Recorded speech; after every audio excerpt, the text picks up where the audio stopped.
മഴയാ. ഈ സമൂഹം മുഴുവൻ പരിശുദ്ധാത്മാവ് നിറയുന്ന സമയമാ. ആഗ്രഹത്തോടെ പ്രാർത്ഥിക്കട്ടെ, എല്ലാവരും നമ്പരത്തോടെ പ്രാർത്ഥിക്കട്ടെ, ആത്മാവിന് വേണ്ടി ദാഹത്തോടെ പ്രാർത്ഥിക്കട്ടെ. വചനം കേൾക്കുവാൻ, വചനം ശ്രവിക്കുവാൻ. കർത്താവേ, ഞങ്ങളെ തടസ്സപ്പെടുത്തുന്ന ഏതെങ്കിലും ദുരാത്മാക്കൾ ഉണ്ടെങ്കിൽ ഈ നിമിഷം അവിടുത്തെ ശക്തിയാൽ അതിനെ നിർമ്മാർജ്ജനം ചെയ്യണമെന്ന് പ്രാർത്ഥിച്ചുകൊണ്ട് എല്ലാവരും ഒരിക്കൽ കൂടി സ്തുതിച്ച് പ്രാർത്ഥിക്കുന്നു. പരിശുദ്ധാത്മാവിന് വേണ്ടി ദാഹത്തോടെ പ്രാർത്ഥിക്കട്ടെ. ആത്മാവിന്റെ തീനാളങ്ങൾ ഞങ്ങളുടെ ഓരോരുത്തരിലേക്കും, സമൂഹം മുഴുവൻ, ഞങ്ങളുടെ കുടുംബം മുഴുവൻ, ദേശം മുഴുവൻ, ഇടവക മുഴുവൻ ആത്മാവിനാൽ ജ്വലിപ്പിക്കണമേ എന്ന് പ്രാർത്ഥിച്ചുകൊണ്ട് കരങ്ങൾ രണ്ടും സ്വർഗത്തിലേക്ക് ഉയർത്തി ഒറ്റ വിളി വിളിക്കുന്നു. പരിശുദ്ധാത്മാവേന്ന് ആഗ്രഹത്തോടെ വിളിക്കട്ടെ, നമ്പരത്തോടെ വിളിക്കട്ടെ. ആല ആല ആല ആല ആല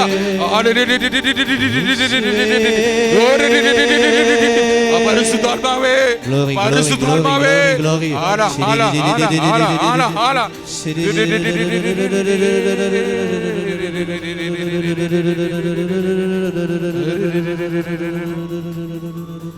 കരങ്ങൾ രണ്ടും ചങ്കോട് ചേർത്ത് വെച്ച്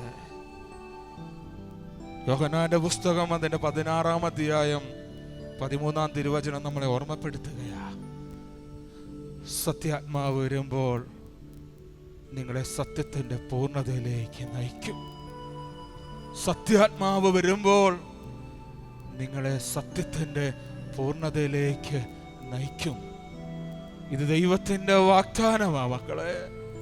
ഇത് ദൈവം എന്നോടും നിങ്ങളോടും വാഗ്ദാനം നൽകുന്ന തിരുവചനമാ. നമുക്ക് സത്യത്തിന്റെ ആത്മാവിനെ സ്വീകരിക്കാം. നമ്മൾ പന്തക്കുസ്തായിലേക്ക് ഒരുങ്ങുകയാ.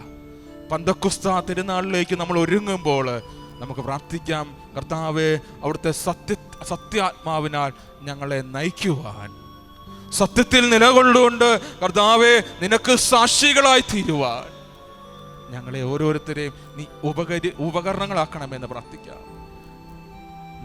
നിന്റെ സാക്ഷികളായി ലോകത്തിന്റെ അതിർത്തികൾ വരെ കർത്താവേ ഞങ്ങളെ ഓരോരുത്തരെയും നീ ഒരുക്കി അയക്കണമെന്ന് പ്രാർത്ഥിക്കാം.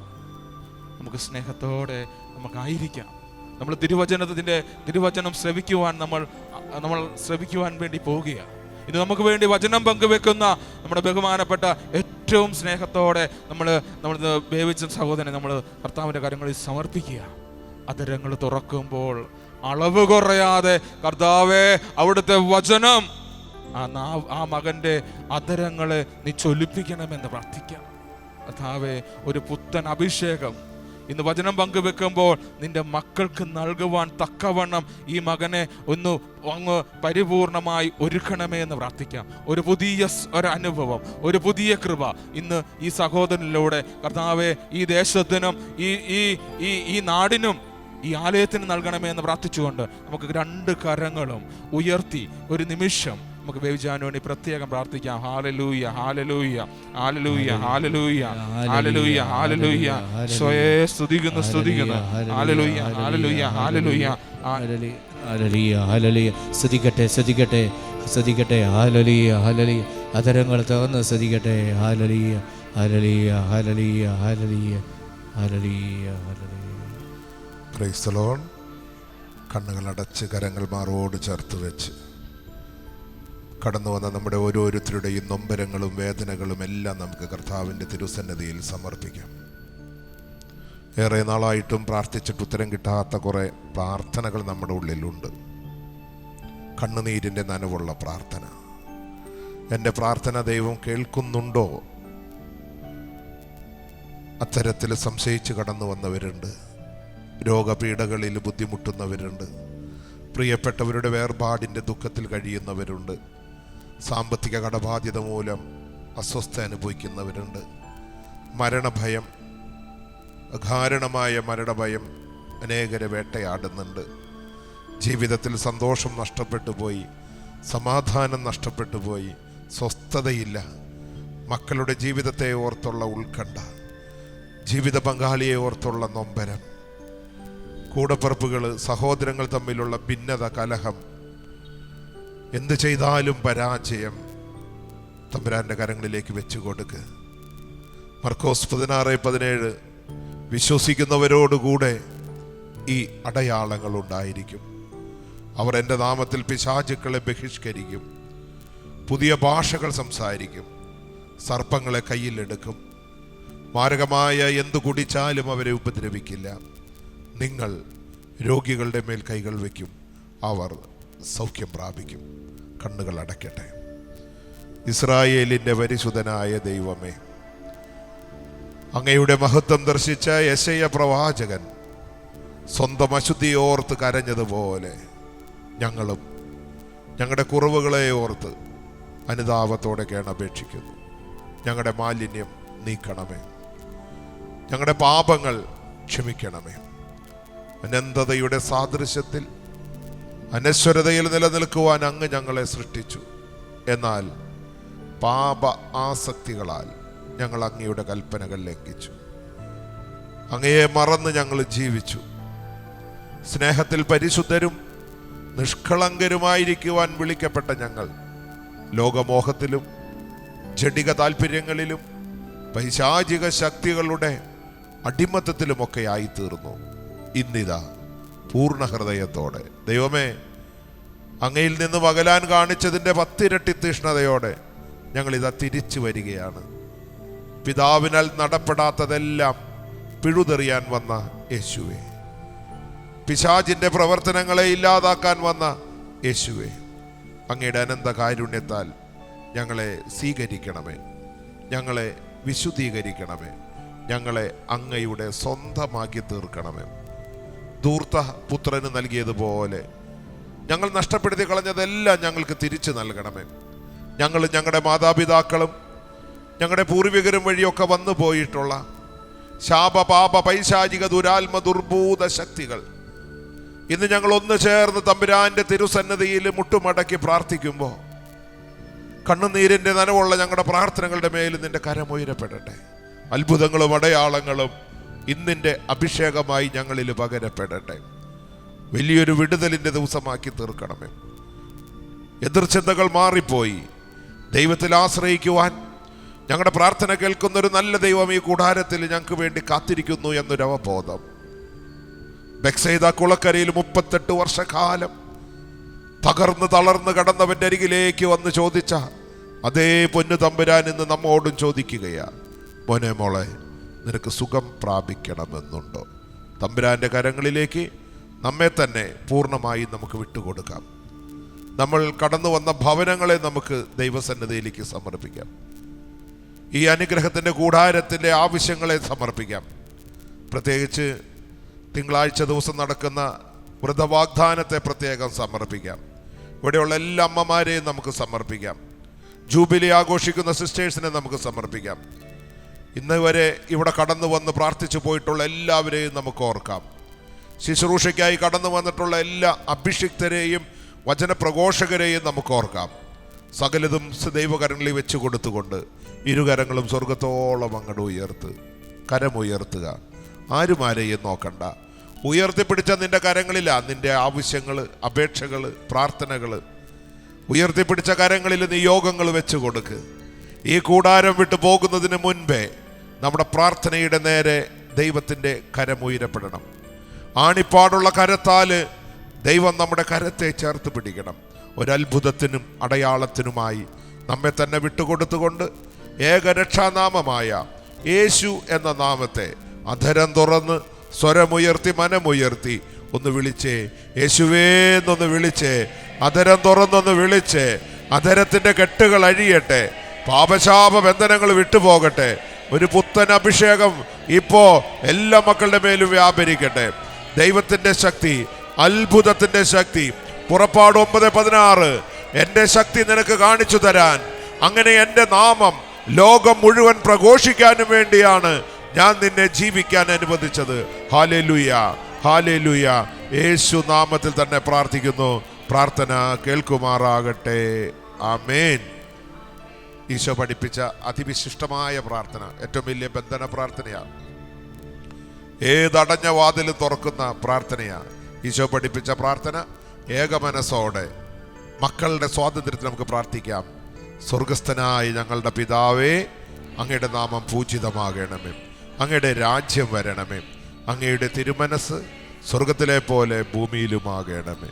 അന്നു വേണ്ടുന്ന ആഹാരം ഇന്ന് ഞങ്ങൾക്ക് തരണമേ. ഞങ്ങളുടെ കടക്കാരോട് ഞങ്ങൾ ക്ഷമിച്ചിരിക്കുന്നത് പോലെ ഞങ്ങളുടെ കടങ്ങളും പാപങ്ങളും ഞങ്ങളോട് ക്ഷമിക്കണമേ. ഞങ്ങളെ പ്രലോഭനത്തിൽ ഉൾപ്പെടുത്തരുത്, ദുഷ്ടാരൂപിയിൽ ഞങ്ങളെ രക്ഷിക്കണം. എന്തുകൊണ്ടെന്നാൽ രാജ്യവും ശക്തിയും മഹത്വവും എന്നേക്കും അങ്ങയുടേതാകുന്നു. ആമേൻ. ഖനായിലെ കല്യാണ വിരുന്നിൽ ദൈവമഹത്വം വിളിച്ചിറക്കി കൊണ്ടുവന്ന പരിശുദ്ധ അമ്മയോട് ചേർന്ന് നമുക്ക് പ്രാർത്ഥിക്കാം. നന്മ നിറഞ്ഞ മറിയമ്മേ സ്വസ്തി, കർത്താവ് അങ്ങയുടെ കൂടെ.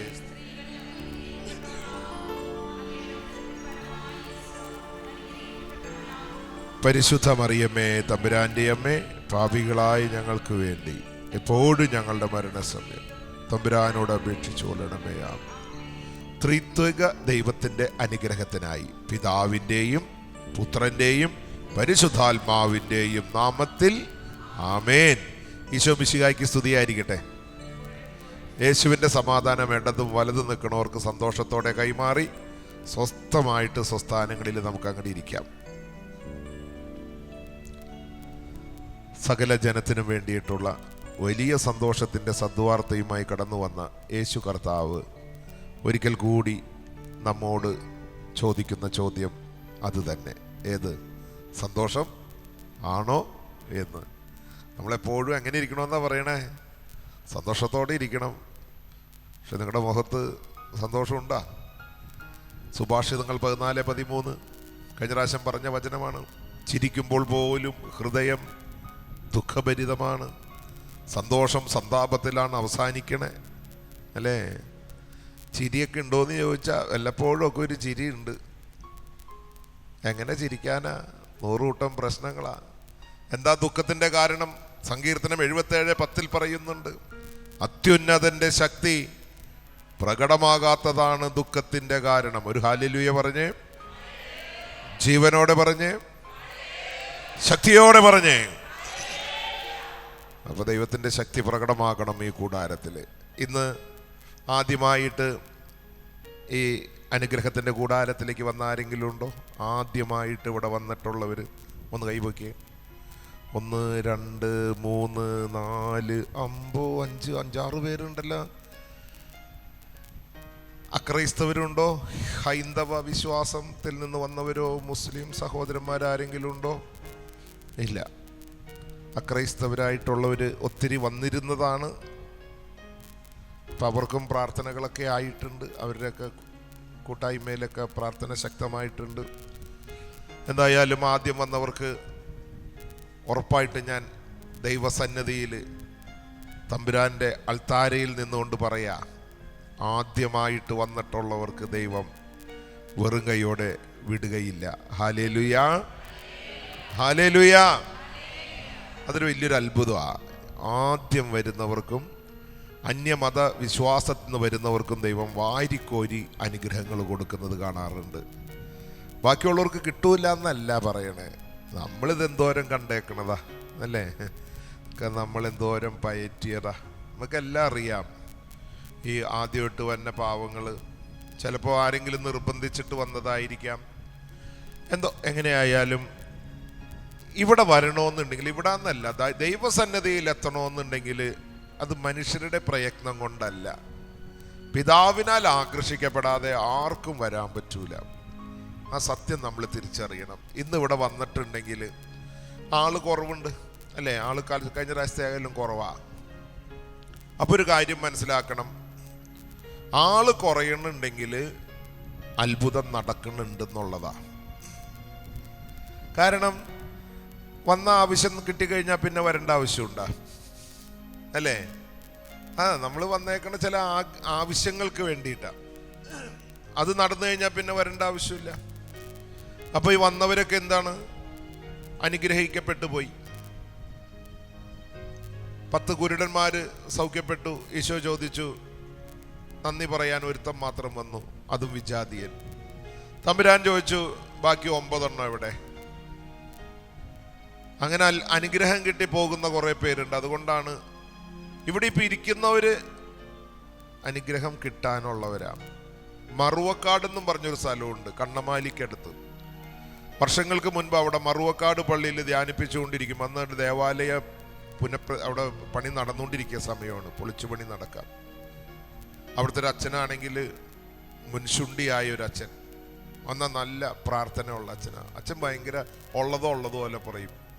അന്നാണെങ്കിൽ ദൈവം ഇങ്ങനെ കനിഞ്ഞ് അനുഗ്രഹിച്ച് മെസ്സേജ് എന്ന് പറഞ്ഞാൽ അത്ഭുതങ്ങളുടെ മെസ്സേജ്. വചനം കേട്ടുകൊണ്ടിരിക്കുന്ന ഭവനത്തിൽ തളർന്നു കിടക്കുന്ന ഒരു രോഗിക്ക് സൗഖ്യം കൊടുക്കുന്നത് വരെയാണ് തമ്പുരാൻ മെസ്സേജായിട്ട് തന്നെ. അങ്ങനെ ഒത്തിരി ഈ ദൈവം തന്ന ഇങ്ങനെയുള്ള ഓർമ്മപ്പെടുത്തലുകൾ, ഇങ്ങനെ സൗഖ്യം ഇങ്ങനെ പറഞ്ഞുകൊണ്ടിരിക്കുമ്പോൾ സൗഖ്യം പറഞ്ഞു കഴിഞ്ഞപ്പോൾ അച്ഛൻ ഓടിക്കേറി അൾത്താരയിലേക്ക് വന്നിട്ട് മൈക്ക് വാങ്ങിച്ചിട്ട് അച്ഛൻ പ്രാർത്ഥിച്ചു, ദൈവമേ ഈ പറഞ്ഞതൊന്നും ഇവിടെ നടക്കരുതേ എന്ന്. ഇപ്പം പറഞ്ഞതൊന്നും ഇവിടെ നടക്കല്ലേ എന്ന് ഞാൻ. അപ്പം എല്ലാവരും ഇങ്ങനെ ആകെ വണ്ടറടിച്ച് നിൽക്കാം, ഇതെന്താ ഇങ്ങനെ പറയണേ? അച്ഛൻ എന്നിട്ട് എന്നോട് പറഞ്ഞ്, ആകെ 4, 3, 7 പേരെ വന്നുള്ളൂ, ഇതുങ്ങൾ സൗഖ്യപ്പെട്ടാൽ പിന്നെ ഇങ്ങോട്ട് വരൂല. കാര്യം നിങ്ങൾക്ക് മനസ്സിലാവണ്ട. നമുക്കൊരു കുരിശിൻ്റെ വേണ്ടി പ്രാർത്ഥനയില്ല, നന്ദിയില്ലാത്തവർ, ചിന്തയില്ലാത്തവർ, അങ്ങനെ ഇല്ലേ? നന്ദി എന്ന് പറഞ്ഞ സാധനം നമുക്കില്ല. കിട്ടുമ്പോഴല്ലേ നമ്മൾ വീണ്ടും വീണ്ടും നന്ദി, താങ്ക്സ്, അങ്ങനെ ഒരു വാക്ക് നമ്മുടെ ഉള്ളിൽ നിന്ന് വരുന്നില്ല. തമ്പുരാൻ നൽകിയ അനുഗ്രഹങ്ങൾ, എന്തോരം അനുഗ്രഹങ്ങളാണ് തമ്പുരാൻ നമുക്ക് നൽകിയേക്കണേ. പക്ഷെ പലതിനും നമുക്ക് നന്ദി പറയാനായിട്ട് പറ്റണില്ല. ഒരു ഹല്ലേലൂയ പറഞ്ഞേ, ശക്തിയോടെ പറഞ്ഞേ, അഭിഷേകത്തോടെ പറഞ്ഞേ. അപ്പോൾ ദൈവം ഇന്ന് വ്യക്തമായിട്ട് നമ്മെ തൊടും, അനുഗ്രഹിക്കും. ലൂക്കാ 1:37 നമുക്കറിയാം, ദൈവത്തിനൊന്നും അസാധ്യം അല്ല.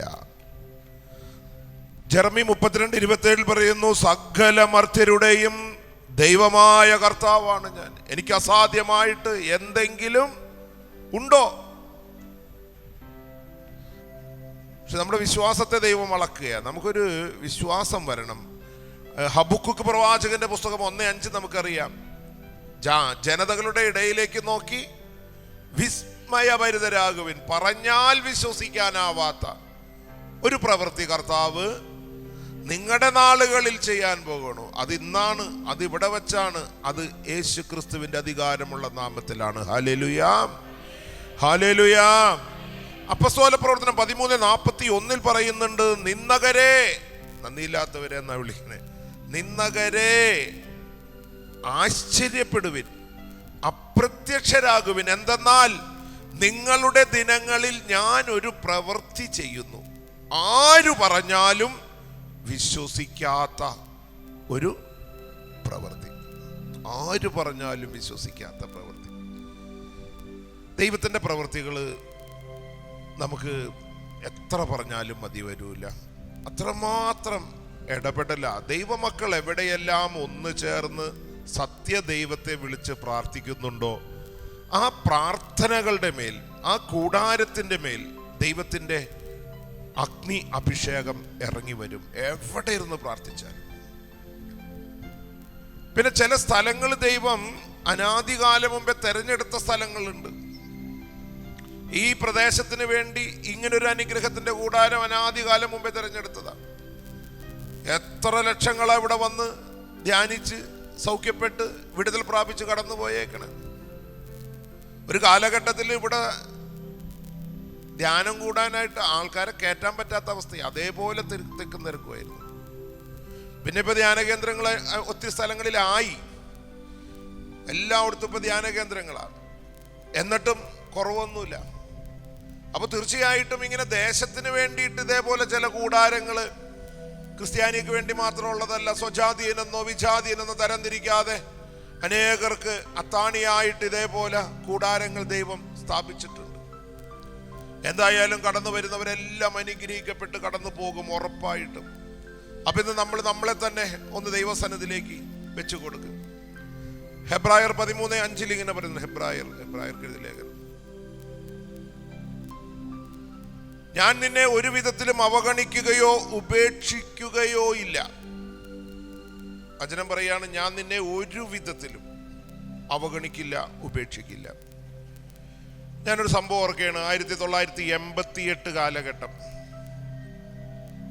88 കാലഘട്ടത്തിൽ സോവിയറ്റ് യൂണിയൻ എന്നാണ് സ്ഥലം. സോവിയറ്റ് യൂണിയനിൽ നിങ്ങൾ കേട്ടിട്ടുള്ളതാണ്, വിവരമുള്ളവരാണ്. നമ്മൾ പലതും യൂട്യൂബിലൊക്കെ സെർച്ച് ചെയ്ത, ഗൂഗിളിലൊക്കെ തപ്പിക്കഴിഞ്ഞാൽ അറിയാൻ പറ്റും. 88 കാലഘട്ടം ഡിസംബർ മാസം 7-ാം തീയതി സോവിയറ്റ് യൂണിയനിലെ അർമേനിയ എന്ന സ്ഥലത്ത് ഭൂകമ്പം. 10,000-കണക്കിന് പേരാണ് ആ ഭൂമി കുലുക്കത്തിൽ മരിച്ചുപോയത്. കെട്ടിടങ്ങൾ 5 കിലോമീറ്റർ ചുറ്റളവിലായിരുന്നു ഭൂകമ്പം ഉണ്ടായെന്നാ പറയുന്നത്. 5 കിലോമീറ്റർ ചുറ്റളവിൽ.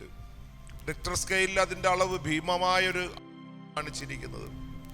ഏകദേശം 20 സെക്കൻഡാണ് ഭൂമി ഇങ്ങനെയാണ് വിറച്ചതെന്ന് പറയുന്നത്. കെട്ടിട സമുച്ചയങ്ങൾ അടുത്തടുത്തടുത്ത് കെട്ടിടങ്ങളുള്ള പ്രദേശത്തായിരുന്നു ഭൂകമ്പം ഉണ്ടായത്. അതുകൊണ്ട് തന്നെ കെട്ടിടങ്ങളെല്ലാം, വലിയ കെട്ടിടങ്ങളൊക്കെ മറിഞ്ഞു വീണു, ചെറിയ കെട്ടിടത്തിന്റെ മുകളിലേക്ക് വീണു. വലിയ ദുരന്തമായിരുന്നു.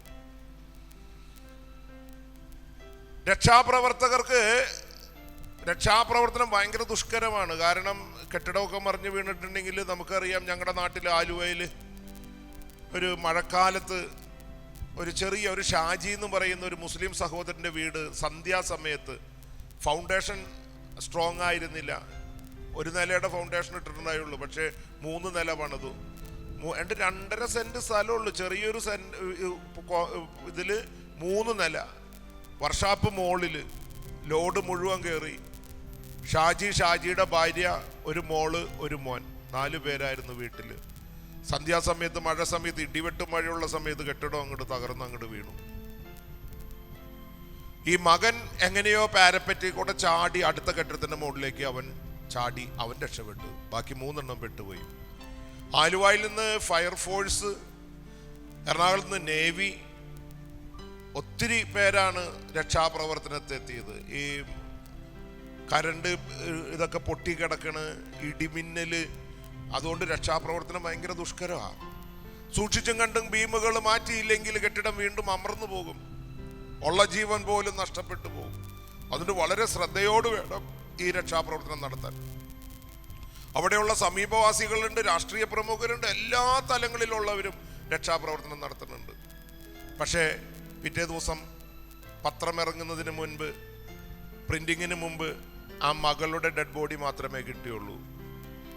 പ്രിന്റിങ് കഴിഞ്ഞ് നേരം വെളുക്കാറായി കഴിഞ്ഞപ്പോഴാണ് ബാക്കി 2 ഡെഡ് ബോഡി കിട്ടിയത്. 3 പേരും മരിച്ചുപോയി. ഒരു 2.5 സെന്റ് സ്ഥലത്ത് ഒരു വീട് തകർന്നപ്പോ ഈ രക്ഷാപ്രവർത്തനം ഇത്രമാത്രം ബുദ്ധിമുട്ടാണെങ്കിൽ 5 കിലോമീറ്റർ ചുറ്റളവിൽ നിങ്ങളൊന്ന് ഓർത്ത് നോക്കിയേ. ഈ കുസാറ്റ് പോലെയുള്ള, അല്ലെങ്കിൽ കാക്കനാടൊക്കെ ചില സെന്ററുകളില്ലേ, അവിടെ അങ്ങനെയുള്ള കെട്ടിട വലിയ വലിയ ഫ്ലാറ്റുകൾ, അങ്ങനെയുള്ള ഒരു പ്രദേശം ഒന്നും ഭാവനയെ കണ്ടു നോക്കി. ആ ഭൂമി കുലുക്കത്തില് അതിന്റെ ഒത്ത നടുക്ക് ഒരു കെട്ടിടം ഉണ്ടായിരുന്നു, ഒരു സ്കൂള്. ഒത്തിരി കുട്ടികൾ ഉണ്ടായിരുന്നു. വർക്കിംഗ് ടൈമിലായിരുന്നു കെട്ടിടം ഈ ഭൂമി കുലുക്കം ഉണ്ടായത്. അതുകൊണ്ട് തന്നെ മരണസംഖ്യ ഒന്നും കറക്റ്റ് ടാലി ചെയ്യാൻ പറ്റിയില്ലായിരുന്നു. അവിടെ അർമാൻഡ് എന്ന് പറയുന്ന ഒരു 8 വയസ്സുകാരൻ കൊച്ചൻ ഈ സ്കൂളിൽ ഉണ്ടായിരുന്നു. അവന്റെ അപ്പനും അവനും മാത്രം, അമ്മ മരിച്ചുപോയി. അപ്പന് മകൻ അപ്പൻ മാത്രമേ ഉള്ളൂ. അവനും പെട്ടുപോയി. 8 വയസ്സെന്ന് പറഞ്ഞിട്ടുണ്ടെങ്കിൽ 4-ലോ 3-ലോ 4-ലോ പഠിക്കുന്ന കൊച്ചെന്ന് ഓർത്ത് നോക്കി. അങ്ങനെ ഈ പിതാവ് വർക്ക് സൈറ്റിൽ വെച്ച് അറിയാണ് തൻ്റെ മകൻ പഠിക്കുന്ന സ്കൂൾ കെട്ടിടം നിൽക്കുന്ന പ്രദേശത്താണ് ഭൂകമ്പമുണ്ടായത്. ഈ പിതാവ് തിടുക്കത്തിൽ വരുമ്പോൾ കണ്ട കാഴ്ച വാരിക്കൂട്ടിയ മൃതദേഹങ്ങൾ, ഛിന്ന ഭിന്നമായി ചതഞ്ഞരഞ്ഞ് വികൃതങ്ങളും വിരൂപങ്ങളുമായിട്ടുള്ള മൃതദേഹങ്ങൾ ഇങ്ങനെ കൂമ്പാരം കൂട്ടിയിട്ടിരിക്കുക. അല്പസ്വല്പം ജീവനുള്ളതിനേക്ക് എടുത്ത് ഹോസ്പിറ്റലിലേക്ക് ഓടി. അവിടെയുള്ള എല്ലാ ഹോസ്പിറ്റലുകളും ഫില്ലായി. വരാന്തയിലും മുറ്റത്തും ഒക്കെ ഇട്ടാണ് ട്രീറ്റ് ചെയ്യുന്നത്. ഏത് കഠിന ഹൃദയൻ്റെയും കരളലിയിക്കുന്ന ദൃശ്യമാണ്. ഈ പിതാവും തൻ്റെ മകനെ അന്വേഷിക്കുന്നു. പക്ഷേ കെട്ടിടത്തിൻ്റെ അടുക്കൽ പോലും എത്താൻ പറ്റണില്ല. അതേപോലെ തകർന്നു കിടക്കാം. സന്ധ്യയായി, രാത്രിയായി, ഒരു ദിവസം എരിഞ്ഞടങ്ങി. പിറ്റേ രാത്രി രക്ഷാപ്രവർത്തനം വളരെ സ്ലോ ആയി പോയി. കാരണം കറണ്ടില്ല, വെട്ടമില്ല. ഉള്ള എന്തൊക്കെ പെട്രോമാക്സോ എമർജൻസി ലാമ്പൊക്കെ കൊണ്ടുവന്നിട്ടാണ് രക്ഷാപ്രവർത്തനം. പിറ്റേ ദിവസം പ്രഭാതം പൊട്ടിവിടർന്നപ്പോഴാണ് വീണ്ടും രക്ഷാപ്രവർത്തനം പൂർവ്വസ്ഥിതിയിലായത്. 2-ാമത്തെ ദിവസവും രക്ഷാപ്രവർത്തനം. 2-ാമത്തെ ദിവസവും അല്പസ്വല്പം ജീവനുള്ളതിനേക്ക് കിട്ടി. അതിനേക്ക് ആശുപത്രി കൊണ്ടുപോയി. പിന്നെ കിട്ടിയത് കുറെ മൃതദേഹങ്ങൾ. 2-ാമത്തെ ദിവസവും എരിഞ്ഞടങ്ങി. ഓർക്കണം, 3-ാമത്തെ ദിവസവും രക്ഷാപ്രവർത്തനം നടക്കുക. പക്ഷേ രണ്ടാമത്തെ ദിവസം രാത്രി ഉന്നത അധികാരികളും ആരോഗ്യ സംഘടനയും മിലിറ്ററി ഫോഴ്സും അവിടെയുള്ള എല്ലാ തലങ്ങളിലുള്ളവരും പെട്ടെന്ന് ഒത്തുകൂടി ഒരു മിന്നൽ കോൺഫറൻസ് നടന്നു. എന്നിട്ട് അവസാനം എടുത്തൊരു തീരുമാനം ഇങ്ങനെയായിരുന്നു: ഇനി ആരെയും ജീവനോടെ പ്രതീക്ഷിക്കേണ്ടതില്ല, പ്രത്യേകിച്ച് സ്കൂൾ കെട്ടിടം. ഈ കൊച്ചു കുരുന്നുകൾ ഒറ്റെണ്ണം ജീവനോടെ ഉണ്ടാകില്ല. അതിൽ അപകടത്തിൽപ്പെട്ട് ശരീരത്തിൽ മുറിവുണ്ടാകണോ ചതവുണ്ടാകണോ എന്നൊന്നുമില്ല. പൊടിപടലങ്ങൾക്കുള്ളിൽപ്പെട്ട്, ഭക്ഷണമില്ല, ഭയത്തിനടിമപ്പെട്ട്, പൊടിപടലവും ഭയവും കൊണ്ട് പിള്ളേര് ചങ്കുപൊട്ടി ചത്തുപോകും. ഭക്ഷണമില്ല, വെള്ളമില്ലാതെ ഒന്നും ഈ കുരുന്നുകൾക്ക് ജീവിക്കാൻ പറ്റൂല. എല്ലാവരും പേടിച്ച് മരിച്ചിട്ടുണ്ടാവും. അതുകൊണ്ട് ഇവരൊരു തീരുമാനമെടുത്തു. എന്താ തീരുമാനം എന്നറിയോ? ഈ പ്രദേശം മുഴുവൻ വല്ല പെട്രോളോ ഡീസലോ സ്പ്രേ ചെയ്തിട്ട് കത്തിക്കാം ഈ പ്രദേശം. എന്താ കാരണമെന്നറിയോ? മനുഷ്യ ശരീരം ചീഞ്ഞ് ദുർഗന്ധം വമിക്കുവാനും പകർച്ചവ്യാധികൾ പകരുവാനും തുടങ്ങി. ഏറ്റവും കൂടുതൽ രോഗാണുബാധയുണ്ടാകുന്നത് മനുഷ്യ ശരീരത്തിൽ നിന്നാണ്. ഈ ലിപ്സ്റ്റിക്കും ചാപ്സ്റ്റിക്കും സ്പ്രേയൊക്കെ അടിച്ച് നടത്തുന്ന ഈ സാധനം ഉണ്ടല്ലോ, ചത്ത് ചീഞ്ഞു കഴിഞ്ഞാൽ ഇത്ര വൃത്തികെട്ട മണം വേറൊന്നിനുമില്ല എന്നാ പറയണത്. ഏറ്റവും കൂടുതൽ രോഗാണു സ്പ്രെഡ് ചെയ്യുന്നത് അതുകൊണ്ടൊക്കെ തന്നെയാണ്. ഈ മരിച്ച് ഡെഡ് ബോഡിയിൽ അന്ത്യചുംബനം എന്നുള്ള സാധനത്തിൻ്റെ സമയത്ത് ടവലൊക്കെ ഇട്ട് മുത്താൻ പറയുന്നതിൻ്റെ കാരണം എന്താണെന്നറിയോ? രോഗാണുബാധ ഇല്ലാതിരിക്കാൻ വേണ്ടിയിട്ടാണ്. എന്നാൽ നമുക്കാണെങ്കിൽ വൈകാരികമായിട്ട് ചത്തു കഴിഞ്ഞാലല്ലേ നമ്മളൊരു മുത്തം കൊടുക്കുള്ളൂ. ജീവിച്ചിരിക്കുമ്പോൾ ജന്മം ഉണ്ടെങ്കിൽ കൊടുക്കൂല.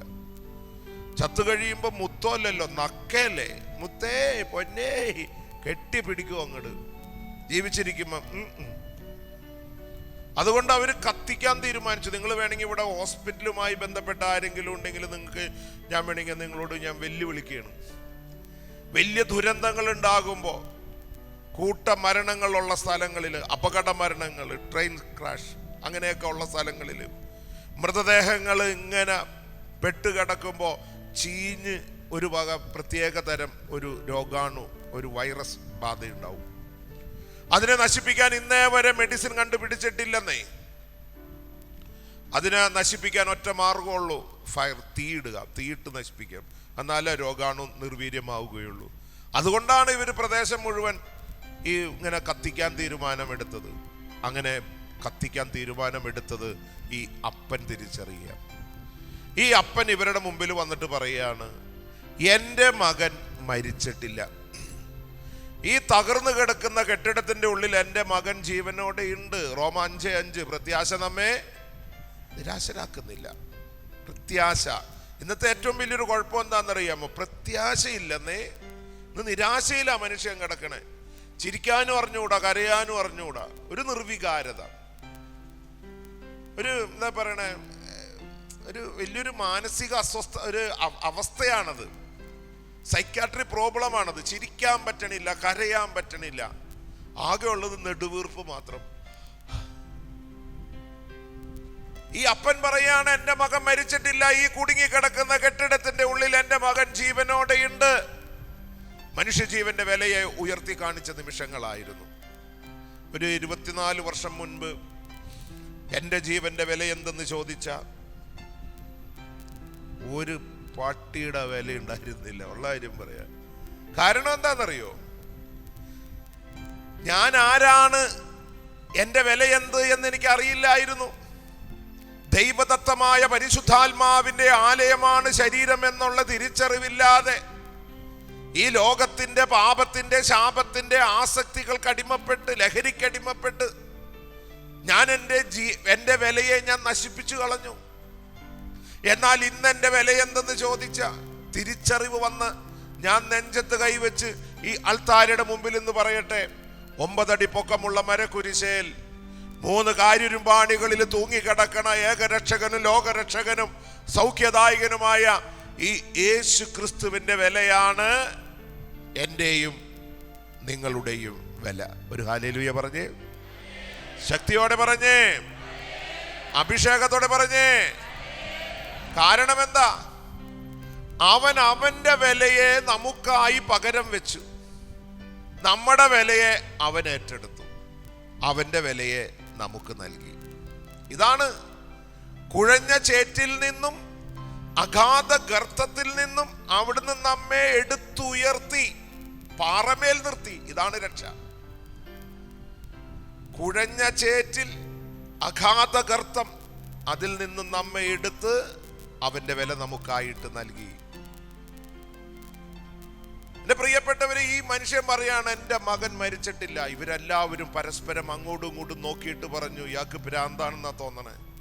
മകൻ മരിച്ചു പോയതിന്റെ മാനസിക വിഭ്രാന്തിയാണ് ഈ കാട്ടിക്കൂട്ടണേ. ഇയാള് സ്ട്രോങ് ആയിട്ട് പറയാണ് എൻ്റെ മകൻ മരിച്ചിട്ടില്ലെന്നേ. ഇവർക്ക് തീരുമാനം മാറ്റി വെക്കേണ്ടി വന്നു. അവരവസാനം പറഞ്ഞു, ആരെങ്കിലും ജീവനോടെ ഉണ്ടെങ്കിലോ. മനുഷ്യജീവന്റെ വിലയെ ഉയർത്തി കാണിച്ച നിമിഷം. മൂന്നാമത്തെ ദിവസം കുറെ ചെറുപ്പക്കാരോടൊപ്പം ഈ മനുഷ്യൻ വീണ്ടും രക്ഷാകര പ്രവർത്തനം നടത്തി. പക്ഷെ മകന്റെ അടുക്കൽ പോലും, ക്ലാസ് റൂമിന്റെ അടുത്ത് പോലും എത്താൻ പറ്റിയില്ല. മൂന്നാമത്തെ ദിവസവും എരിഞ്ഞടങ്ങി. ഇത് കെട്ടുകഥയല്ല, സംഭവിക്കപ്പെട്ടതാ. നാലാമത്തെ ദിവസം ആരും സഹായത്തിനില്ല, എല്ലാവരും പിൻവാങ്ങി. കാരണം എന്താ? അവരുടെ ആരും ഈ കെട്ടിടത്തിന്റെ ഉള്ളിലില്ല. പക്ഷെ അപ്പന് ഉപേക്ഷിക്കാൻ പറ്റുമോ? എൻ്റെ ഏക മകനാ, ഈ ഭൂമിയിൽ എനിക്ക് ആകെ ഉള്ളത് എൻ്റെ മകനാ. ആ മകൻ ഇതിൻ്റെ ഉള്ളിൽ കിടക്കുക.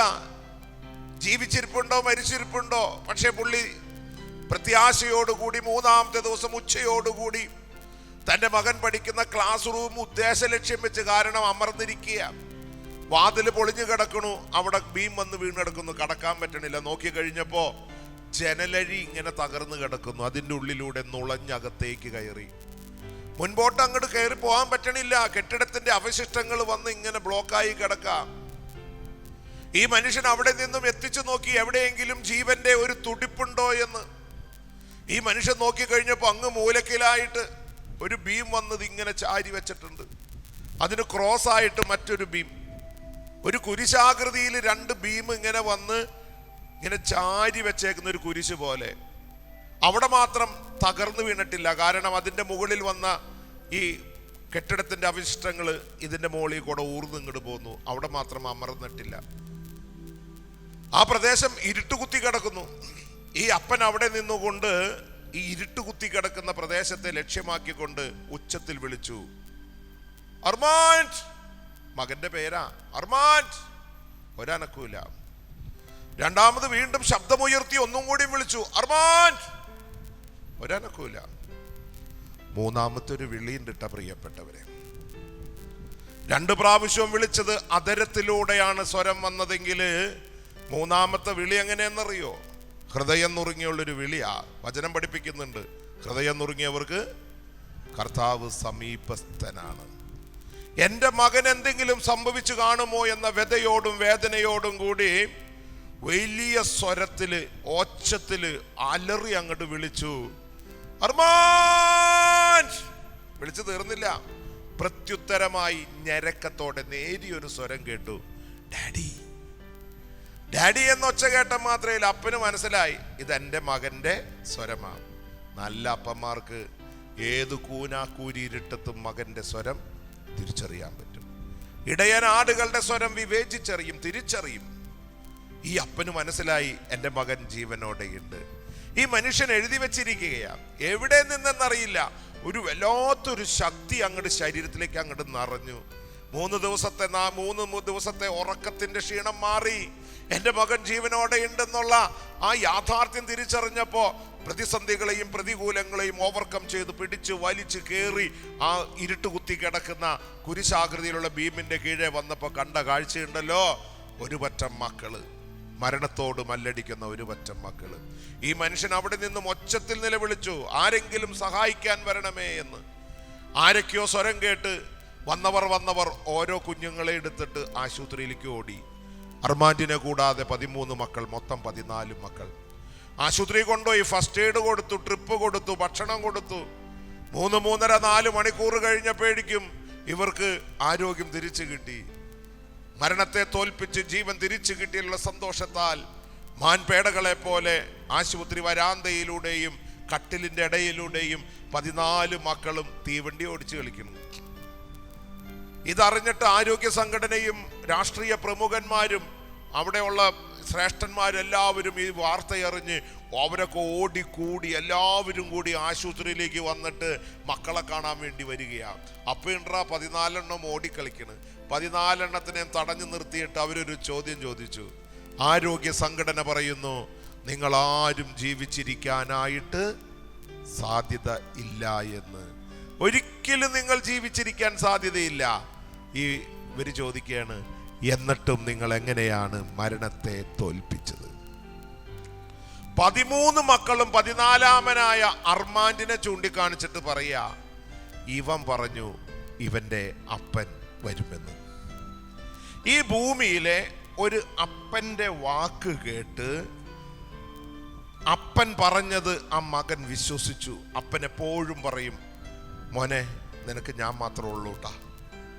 നിനക്ക് എപ്പോഴെന്നെ കാണണമെന്ന് ആഗ്രഹിച്ചാൽ നീ ഒന്ന് മനസ്സിൽ ചിന്തിച്ചാൽ മതി, ഞാൻ അപ്പം നിന്റെ അടുക്കൽ ഓടിയെത്തും. ഇതൊരു ഉറപ്പ് പറഞ്ഞു കൊടുത്തതാണ്. നിനക്ക് എപ്പോൾ എന്നെ കാണണമെന്നുണ്ടെങ്കിൽ നീ ഒന്ന് മനസ്സിൽ ഇങ്ങനെ ഒന്ന് വിചാരിച്ച് അപ്പാന്നൊന്ന് ചിന്തിച്ച് വിളിച്ചാൽ മതി, അപ്പം ഞാൻ അടുത്തെത്തും. അപ്പൻ കൊടുത്ത വാക്കാ. ഈ അപ്പന്റെ വാക്ക് കേട്ട് അവൻ വിശ്വസിക്കുക മാത്രമല്ല ചെയ്തേ, തൻ്റെ കൂട്ടുകാർക്ക് പകർന്നും കൊടുത്തു. ഇതാണ് വിശ്വാസം. കൂട്ടുകാർക്ക് പകർന്നു കൊടുത്തു. കാരണം കെട്ടിടം തകർന്നു വീണ് എല്ലാവരും കൂടി ഓടി ഒരു മൂലക്കേലേക്ക് ചെന്ന് നിൽക്കുമ്പോൾ അവിടെ കെട്ടിടം ഇങ്ങനെ തകരണ്. അപ്പോൾ അവര് കരഞ്ഞുകൊണ്ട് വേറെ മൂലയിലേക്ക് ഓടും. ഓടി ഓടി അവസാനം വന്ന് ഈ മൂലയ്ക്ക് വന്ന് പെട്ടു. ഇവർ പിള്ളേർ പറഞ്ഞത് എങ്ങനെയാ, തലയ്ക്ക് മുകളിലേക്കാണ് ആ കെട്ടിടത്തിന്റെ ബീം വന്ന് വീണത്. പക്ഷേ അവിടെ തടഞ്ഞു നിർത്തി. വലിയ വാവില് മക്കൾ കരയാണ്. പിന്നെ ഇപ്പുറത്ത് വീണു, അവിടെ വീണു, മൊത്തം ഇരുട്ട്. ആ വല്ലാത്തൊരവസ്ഥ. ഈ 13 കരഞ്ഞുകൊണ്ടിരിക്കുമ്പോൾ ഈ 14-മനായവൻ പറയാണ്, കരയണ്ട എടാ കരയണ്ട, എൻ്റെ അപ്പനുണ്ടല്ലോ, പറഞ്ഞ പോലെ ചെയ്യണതാ. എൻ്റെ അപ്പൻ വരും, എൻ്റെ അപ്പൻ വരും. ഓരോ പ്രാവശ്യവും മക്കൾ പതറി നിരാശപ്പെട്ട് ഭക്ഷണമില്ല വെള്ളമില്ലാതെ മക്കൾ കരയുമ്പോഴൊക്കെ പറയും, എൻ്റെ അപ്പം വരൂടാ, പാപ്പം കൊണ്ടുവരും, ഭക്ഷണം കൊണ്ടുവരും, പേടിക്കണ്ടടാ എന്ന് പറഞ്ഞപ്പോൾ ഈ ഭൂമിയിലെ ഒരപ്പൻ്റെ വാക്ക് കേട്ട് മകൻ വിശ്വസിക്കുക മാത്രമല്ല തൻ്റെ കൂട്ടുകാർക്കും ശക്തി പകർന്നു കൊടുത്ത് ജീവൻ മരണത്തെ തോൽപ്പിച്ച് ജീവൻ നിലനിർത്തിയിട്ടുണ്ട് എങ്കിൽ പിതാവാം ദൈവം ഏകജാതനിലൂടെ പരിശുദ്ധാത്മ നിറവിലൂടെ ഹെബ്രായർക്ക് എഴുതിയ ലേഖനം 13:5 എഴുതി വെച്ചു, ഞാൻ നിന്നെ ഒരു വിധത്തിലും അവഗണിക്കുകയോ ഉപേക്ഷിക്കുകയോ ഇല്ല. ഒരു ഹല്ലേലൂയ പറഞ്ഞേ, ശക്തിയോടെ പറഞ്ഞേ, അഭിഷേകത്തോടെ പറഞ്ഞേ. നീ ഏതവസ്ഥയിലായിക്കൊള്ളട്ടെ, നീ എത്രമാത്രം തകർന്നവനോ തകർന്നവളോ ആയിക്കൊള്ളട്ടെ, നീ പാപത്തിന്റെ മട്ടോളം കുടിച്ച വ്യക്തിയായിക്കൊള്ളട്ടെ, ഇന്നും നീ പാപത്തിൽ കിടക്കുന്ന ആളായിക്കൊള്ളട്ടെ, പന്നിക്കുഴിയിൽ എന്നതുപോലെ നീ കിടക്കുകയാണെങ്കിലും നിന്നെ തേടി വരുന്ന ഒരു നല്ല ദൈവമുണ്ട്. നീ കിടക്കുന്ന പന്നിക്കുഴിയിലേക്ക്, നീ കിടക്കുന്ന കണ്ണീർ കുഴിയിലേക്ക്, നീ കിടക്കുന്ന ബെത്സൈദ കുളത്തിലേക്ക് ഇറങ്ങി വന്ന് നിന്നെ അവിടെ നിന്നും എടുത്തു ഉയർത്തി അനുഗ്രഹിക്കുന്ന ഇന്നും ജീവിക്കുന്ന ഒരു നല്ല ദൈവം നമുക്കുള്ളത് കൊണ്ടാണ് പ്രിയ ദൈവ പൈതലേ നമ്മൾ ഇന്നും ജീവനോടെ ആരോഗ്യത്തോടെ ഇവിടെ എത്താൻ പറ്റിയിരിക്കുന്നത്. ഹല്ലേലൂയാ, ഹല്ലേലൂയാ, ഹല്ലേലൂയാ. സങ്കീർത്തനം 68:20 പറയുന്നുണ്ട്, നമ്മുടെ ദൈവം രക്ഷയുടെ ദൈവമാണ്. അവന് രക്ഷിക്കാൻ മാത്രമേ അറിയൂ. ശിക്ഷിക്കുന്ന ദൈവമായിരുന്നു എങ്കിൽ ആരുണ്ട് ഭൂമുഖത്ത്? ശിക്ഷിക്കാൻ അവന് ഭയങ്കര സങ്കടമുള്ള പരിപാടിയാണ്. ഇന്നല്ലെങ്കിൽ നാളെ നീ തിരിച്ചു വരുമെന്ന് നല്ല ഉറപ്പ് തമ്പുരാനുണ്ട്. നമുക്കില്ലെങ്കിലും അവൻ നമ്മുടെ കാര്യങ്ങളിൽ ശ്രദ്ധാലുവാണ്. അവൻ ചെയ്ത വൻ കാര്യങ്ങളെ കുറിച്ച് നമുക്കൊന്ന് സന്തോഷിക്കണം. സങ്കീർത്തനം 126:3 പറയുന്നുണ്ട്, കർത്താവ് ഞങ്ങൾക്ക് വേണ്ടി വൻ കാര്യങ്ങൾ ചെയ്തിരിക്കുന്നു, ഞങ്ങൾ സന്തോഷിക്കുന്നു. Hallelujah, hallelujah. ലൂക്കാ സുവിശേഷം 5-ാം അധ്യായം നമുക്കൊന്ന് വേണമെങ്കിൽ റെഫറൻസിന് എടുക്കണത് നല്ലതാ. ലൂക്കാ 5. സംഭവം എന്താണെന്നറിയാമോ? വളരെ സിമ്പിളാ, നിങ്ങൾക്ക് അറിയാവുന്ന കാര്യമാണ്. ഈശോ ഈ കടലിന്റെ തീരത്ത് വരുമ്പോ 3-4 പേര് അവിടെ നിന്നുണ്ട് വല കഴുകിക്കൊണ്ടിരിക്കുന്ന ഒരവസ്ഥയുണ്ട്. വല കഴുകിക്കൊണ്ടിരിക്കുന്നു. അതിൽ പത്രോസിൻ്റെ, ശമയോൻ പത്രോസിൻ്റെ ഒരു പടവുമുണ്ട്, ഒരു വഞ്ചിയുണ്ട്. ഈശോ വന്നിട്ട് ആ വഞ്ചി ഒന്ന് തരുമോ എന്നൊക്കെ ചോദിച്ച സംഭവമാണ് കണക്റ്റഡ് ചെയ്തിട്ട് വായിക്കുമ്പോൾ നമുക്ക് മനസ്സിലാക്കാൻ പറ്റും. ആ വഞ്ചിയൊക്കെ കൊടുക്കണത് ഭ്രാന്ത് പിടിച്ചാൽ കൊടുക്കണത്. ആദ്യം നമുക്കറിയാമല്ലോ അല്ലേ, ഒരു പൊടിമീനെ പോലും കിട്ടാണ്ട് ഭ്രാന്ത് പിടിച്ചിരിക്കണ നേരത്താണ് വന്നിട്ട് വഞ്ചി തരുമോ എന്ന് ചോദിക്കണേ. ഓ എന്തെങ്കിലും ആവട്ടെ എന്നും പറഞ്ഞ് കൊടുത്തതാ. വഞ്ചിയിലെ പ്രഘോഷണമൊക്കെ കഴിഞ്ഞിട്ട് ഇപ്പുറത്തേക്ക് വന്നിട്ട് പറയും, നിങ്ങൾക്ക് വലുതും കിട്ടിയോ എന്നേ ചോദിച്ചേ. ചോദിക്കേണ്ട ആവശ്യമില്ല. കിട്ടിയോ ഇല്ലേ എന്നുള്ളത് മുഖത്ത് നോക്കി അറിയാൻ പറ്റൂലേ. നിരാശ, ഉറക്കച്ചടവ്, ഭ്രാന്ത് പിടിച്ച് ദേഷ്യപ്പെട്ടിരിക്കുന്നുണ്ടെങ്കിൽ നമുക്കറിയാം. ഭർത്താവ് ഭ്രാന്ത് പിടിച്ച് വരുമ്പോൾ അറിയാം ഇന്നൊന്നും കിട്ടിയിട്ടില്ല എന്ന്, അല്ലേ? വീട്ടിൽ വരുമ്പോൾ ഭാര്യയുടെ മോന്ത കാണുമ്പോൾ അറിയാം കലിപ്പാണോ അല്ലേ എന്നുള്ളത്, അതൊക്കെ അറിയാം. അങ്ങനെ ഭ്രാന്ത് പിടിച്ച് ഒരു മീനെ പോലും കിട്ടാണ്ട് വല കഴുകാതിരിക്കാൻ പറ്റൂല. കടലും മീനും ഒക്കെ ആയിട്ട് ബന്ധപ്പെട്ടവർക്കറിയാം. ഞങ്ങൾ ഈ എന്നിട്ടാണ് വലിയ തുറ, ചെറിയ തുറ, കൊല്ലം, കുണ്ടറ ആ സൈഡിലൊക്കെ ഞങ്ങൾ കടലോര പ്രദേശത്ത് കൺവെൻഷന് പോകുമ്പോൾ ഈ മുക്കുവർക്ക് ഒരു കൾച്ചറുണ്ട്. അവരെ ഞാൻ ഇൻസൾട്ട് ചെയ്യണതല്ല കേട്ടോ. അവരൊരു കൾച്ചർ എങ്ങനെയാന്ന് വെച്ചിട്ട് സംസാരത്തിൽ അവർ എപ്പോഴും തെറി കണക്ട് ചെയ്യിപ്പിക്കും. എന്തെങ്കിലും തെറി പറയും, ദേഷ്യം വന്നാൽ തെറി പറയും, സന്തോഷം വരുമ്പോഴും തെറി പറയും. ഇപ്പോഴത്തെ സിനിമകളൊക്കെ കണ്ടിട്ടില്ലേ? നമ്മൾ കരിസ്മാറ്റിക്കാർ സിനിമ കാണൂല്ലല്ലോ. ഇപ്പോഴത്തെ സിനിമകൾക്കൊക്കെ തെറി പറയാത്ത സിനിമകളൊന്നും വിജയിക്കണില്ല എന്ന് ഇപ്പൊ കേൾക്കണേ. ചുമ്മാ തെറി പറയും. അപ്പൊ ഒന്നിനും മീനൊന്നും കിട്ടാണ്ട് വന്നപ്പോ ഇവര് ആകെ ഭ്രാന്ത് പിടിച്ച് നിൽക്കുമ്പോഴാണ് ചോദിക്കണേ, മുഖത്ത് നോക്കി ചോദിക്കുകയാണ്, വല്ലതും കിട്ടിയോന്ന്. ഉള്ളിൽ തെറി പറഞ്ഞു കാണും. ബൈബിളിൽ എഴുതാണ്ടിരുന്നതാന്ന് എനിക്ക് തോന്നണം. ഈ മനുഷ്യന്റെ മുഖത്ത് നോക്കിയിട്ട് പുറത്ത് തെറി പറയാൻ പറ്റണില്ല, ചിലപ്പോൾ അകത്ത് പറഞ്ഞിട്ടുണ്ടാവും. ആണും പെണ്ണും തമ്മിൽ വ്യത്യാസം നിങ്ങൾക്ക് അറിയാലോ. പെണ്ണുങ്ങൾക്ക് ദേഷ്യം വന്നാൽ അവർ പ്രകടിപ്പിക്കും, അല്ലേ? 4 നെഞ്ചത്തിടി, 4 ചീറ്റല്, എവിടെ നിന്നാണ് ലിക്വിഡ് വന്നേന്ന് അറിയില്ല, പറഞ്ഞ നേരവും കൊണ്ട് ഒഴുകി വരും. കെട്ടിയോൻ്റെ നെഞ്ചത്ത് കയറും, പിള്ളേരുടെ മെക്കിട്ട് കയറും, എല്ലാവരുടെ മെക്കിട്ട് കയറും. ഞങ്ങൾ അങ്ങനെയൊന്നുമില്ല. ഞങ്ങളൊക്കെ എന്ത് ശാന്തശീലരാണ്. പക്ഷെ ഞങ്ങൾ ഉള്ളിലേ പറയുള്ളൂ. ഞങ്ങൾ ഉള്ളിൽ തെറിയൊക്കെ. അതുകൊണ്ട് എന്താ, നിങ്ങൾക്ക് അറ്റാക്കില്ല, അറ്റാക്ക് ഞങ്ങൾക്കാ. ഉള്ളിൽ വെച്ചാലുള്ള കുഴപ്പം അതാ. എനിക്ക് നല്ല ഉറപ്പാ പത്രോസ് ഉള്ളിൽ തെറി പറഞ്ഞു കാണും. അപ്പോഴാണ് പറയണേ, ഒന്നും കിട്ടിയില്ല, രാത്രി മുഴുവൻ ഞങ്ങള് അധ്വാനിച്ചതാ. അപ്പൊ ഈശോ എന്താ പറഞ്ഞത്? നസ്രായൻ പറഞ്ഞൊരു വാക്ക് വളരെ ശ്രദ്ധേയമാണ്. എവിടെ ഇട്ടോളാന്നാ പറഞ്ഞേ? അവിടെ തന്നെ. ദൂരേക്കൊന്നും പോകണ്ടെന്ന്, നടുക്കടലിലൊന്നും പോകണ്ട, അപ്പുറത്തെ കടവിലേക്ക് പോകണ്ട, നിങ്ങൾ നിന്നോടത്ത് തന്നെ അങ്ങോട്ട് വീശിക്കോളാനാ പറഞ്ഞേ. അങ്ങനെയാണ് വീശിക്കോളാൻ. എന്തുട്ടാ അതിൻ്റെ അർത്ഥം?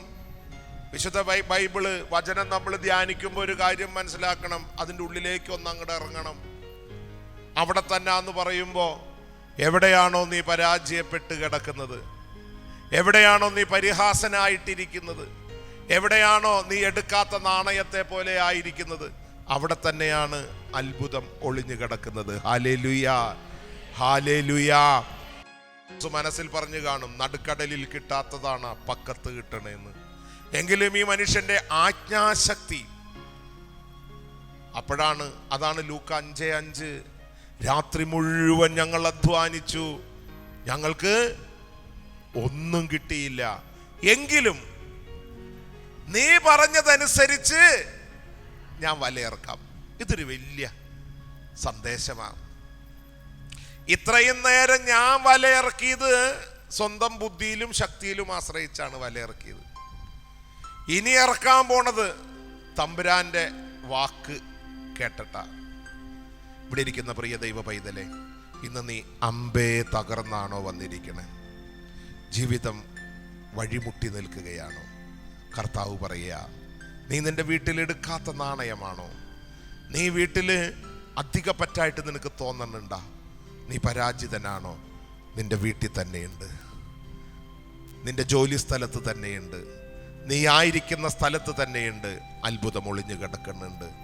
എങ്കിലും നിന്റെ വാക്ക് കേട്ട് വലയിറക്കാം. ഇന്ന് അമ്പേ പരാജയപ്പെട്ടവരോട് ദൈവം പറയുക, ഇത് പുതിയ കൊയ്ത്തിന്റെ കാലഘട്ടമാണ്.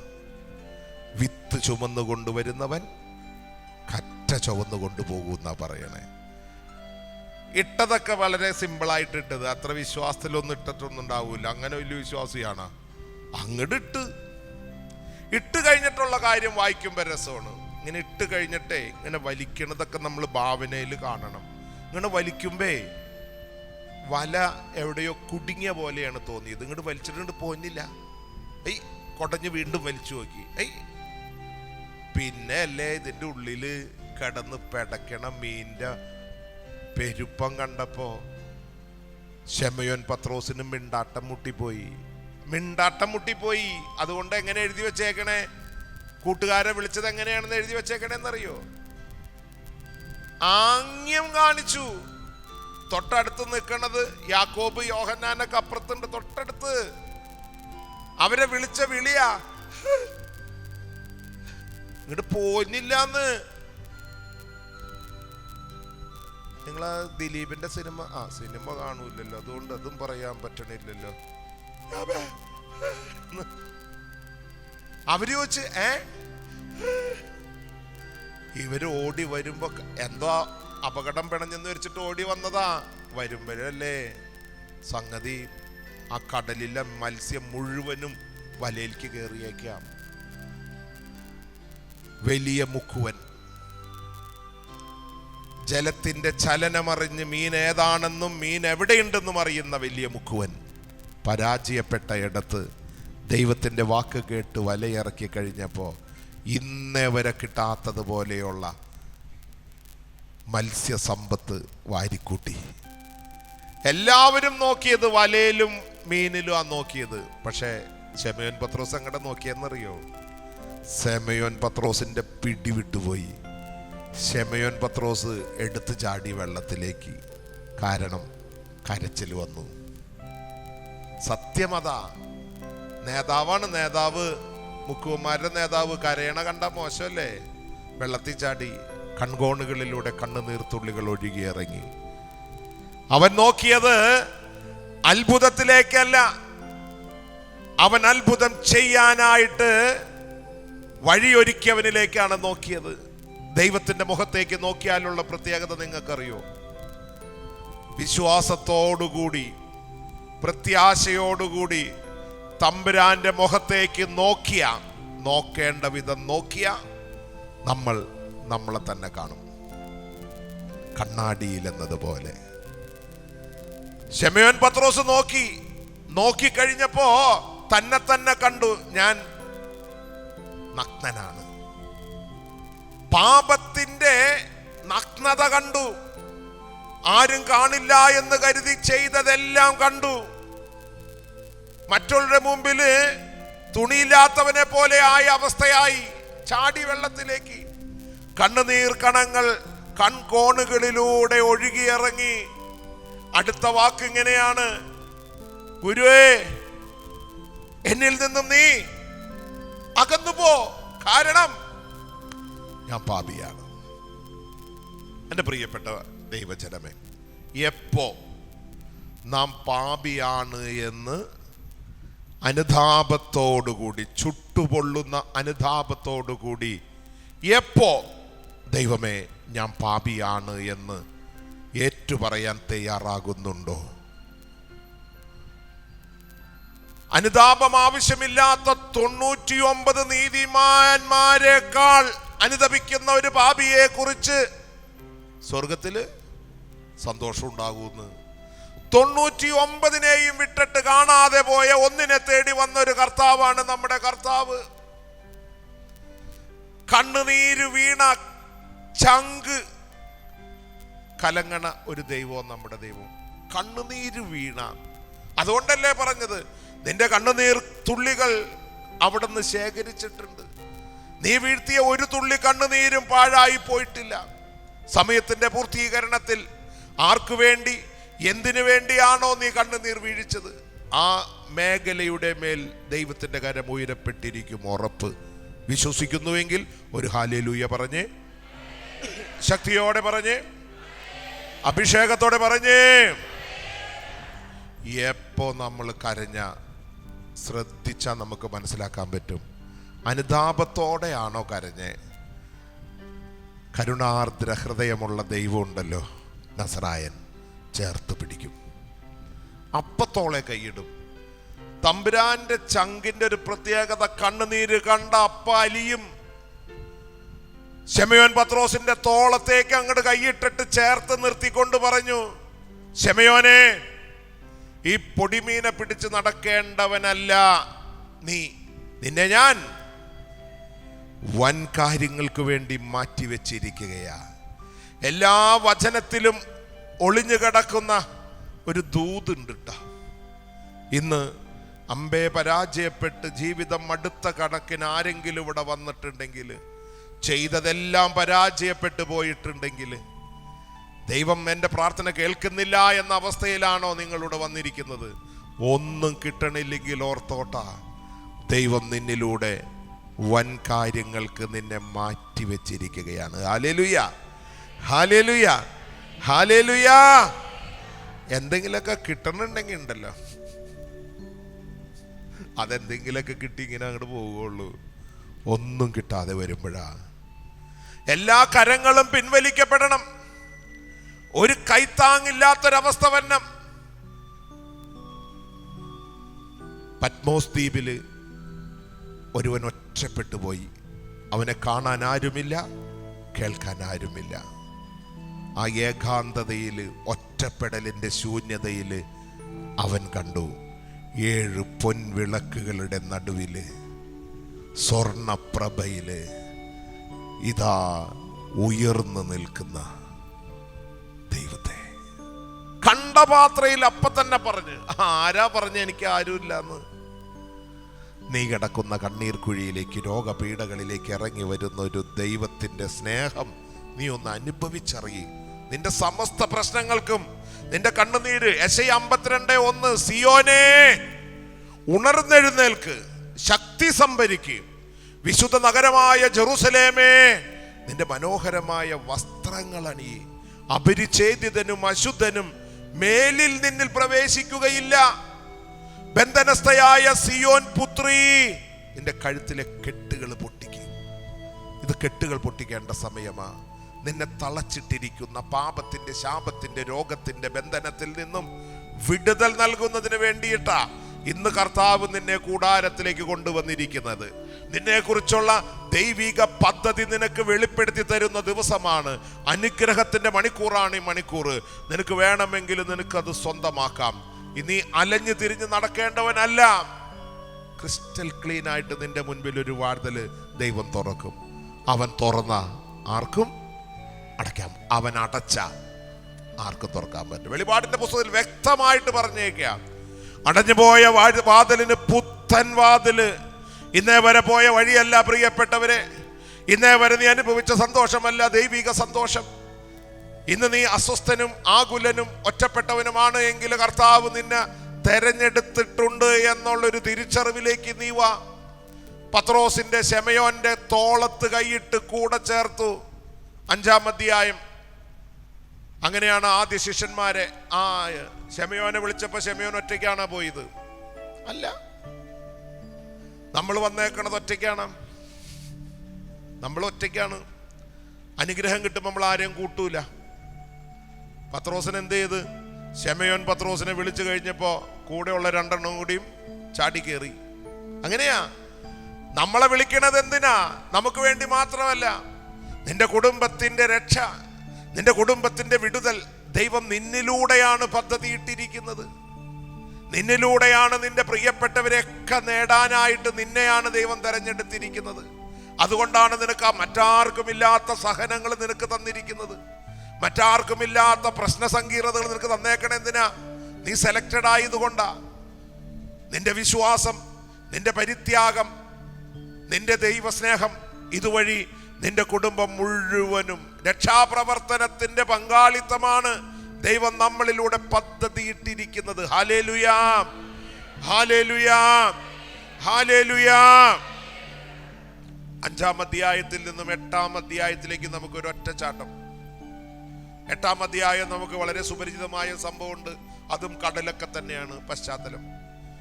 കർത്താവ് പറഞ്ഞു, നസ്രായനായ യേശു ശിഷ്യന്മാരോട് പറഞ്ഞു, നമുക്ക് അക്കരയ്ക്ക് പോകാം. ചാടി കയറി. ചാടിക്കേറി. ഞങ്ങൾ ഈ പണ്ട് തമ്പലക്കാട്, കാഞ്ഞിരപ്പള്ളി തമ്പലക്കാട് പെനുവേൽ എമ്മാനുവേൽ ആശ്രമം വെച്ചൂക്കരട്ടച്ചൻ്റെ മദ്യപാനികൾക്കുള്ളൊരു ധ്യാന കേന്ദ്രമുണ്ട്. മദ്യപാനികൾക്ക് വേണ്ടിയിട്ടുള്ളത് മാത്രമാണ്.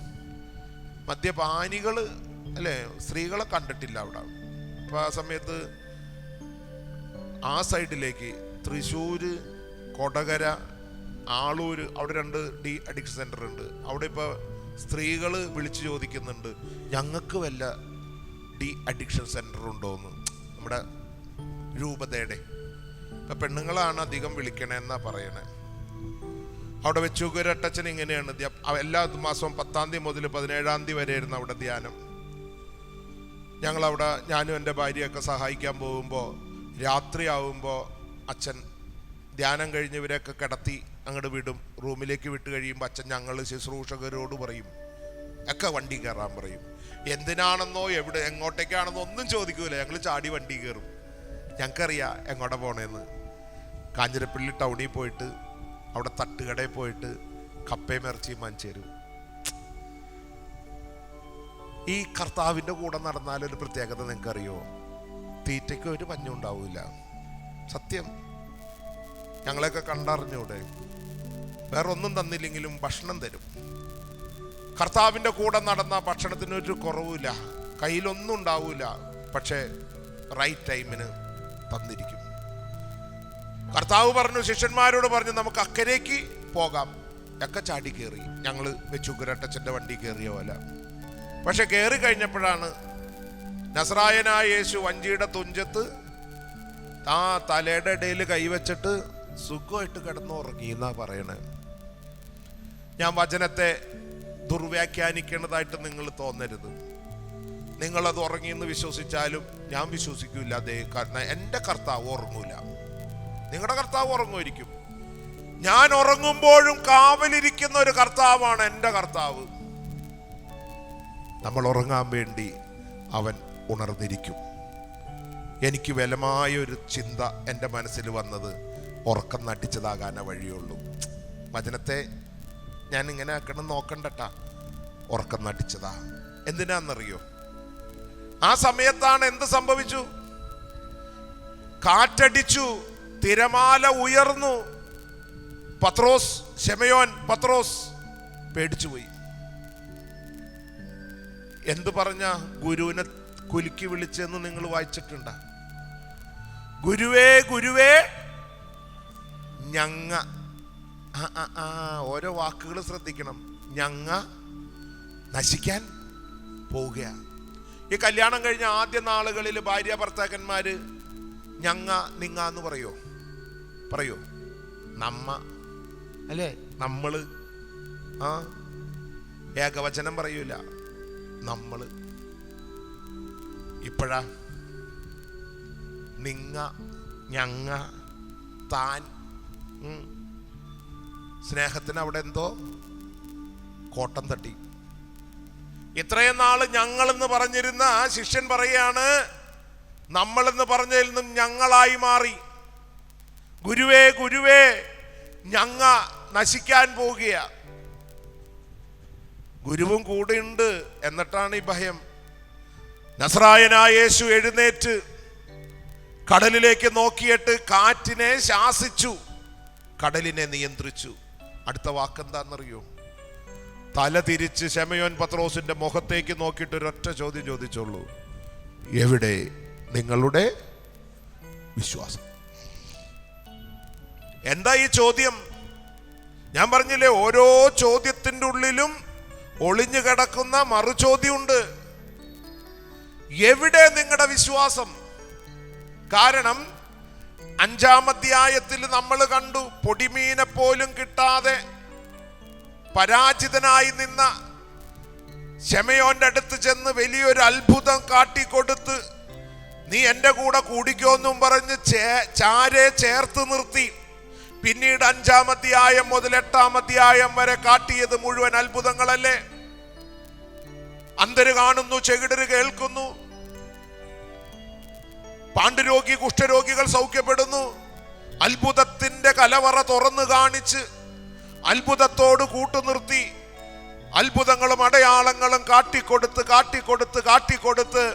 8-ാം അധ്യായത്തിൽ ഒരു ടെസ്റ്റ് പേപ്പർ, ഒരു പരീക്ഷ ഇട്ടപ്പോ പരാജയപ്പെട്ടു പോയല്ലോ ശെമയോനെ എന്ന് ചോദിക്കുമ്പോ അത് ശെമയോനോട് മാത്രം ചോദിച്ച ചോദ്യമല്ല.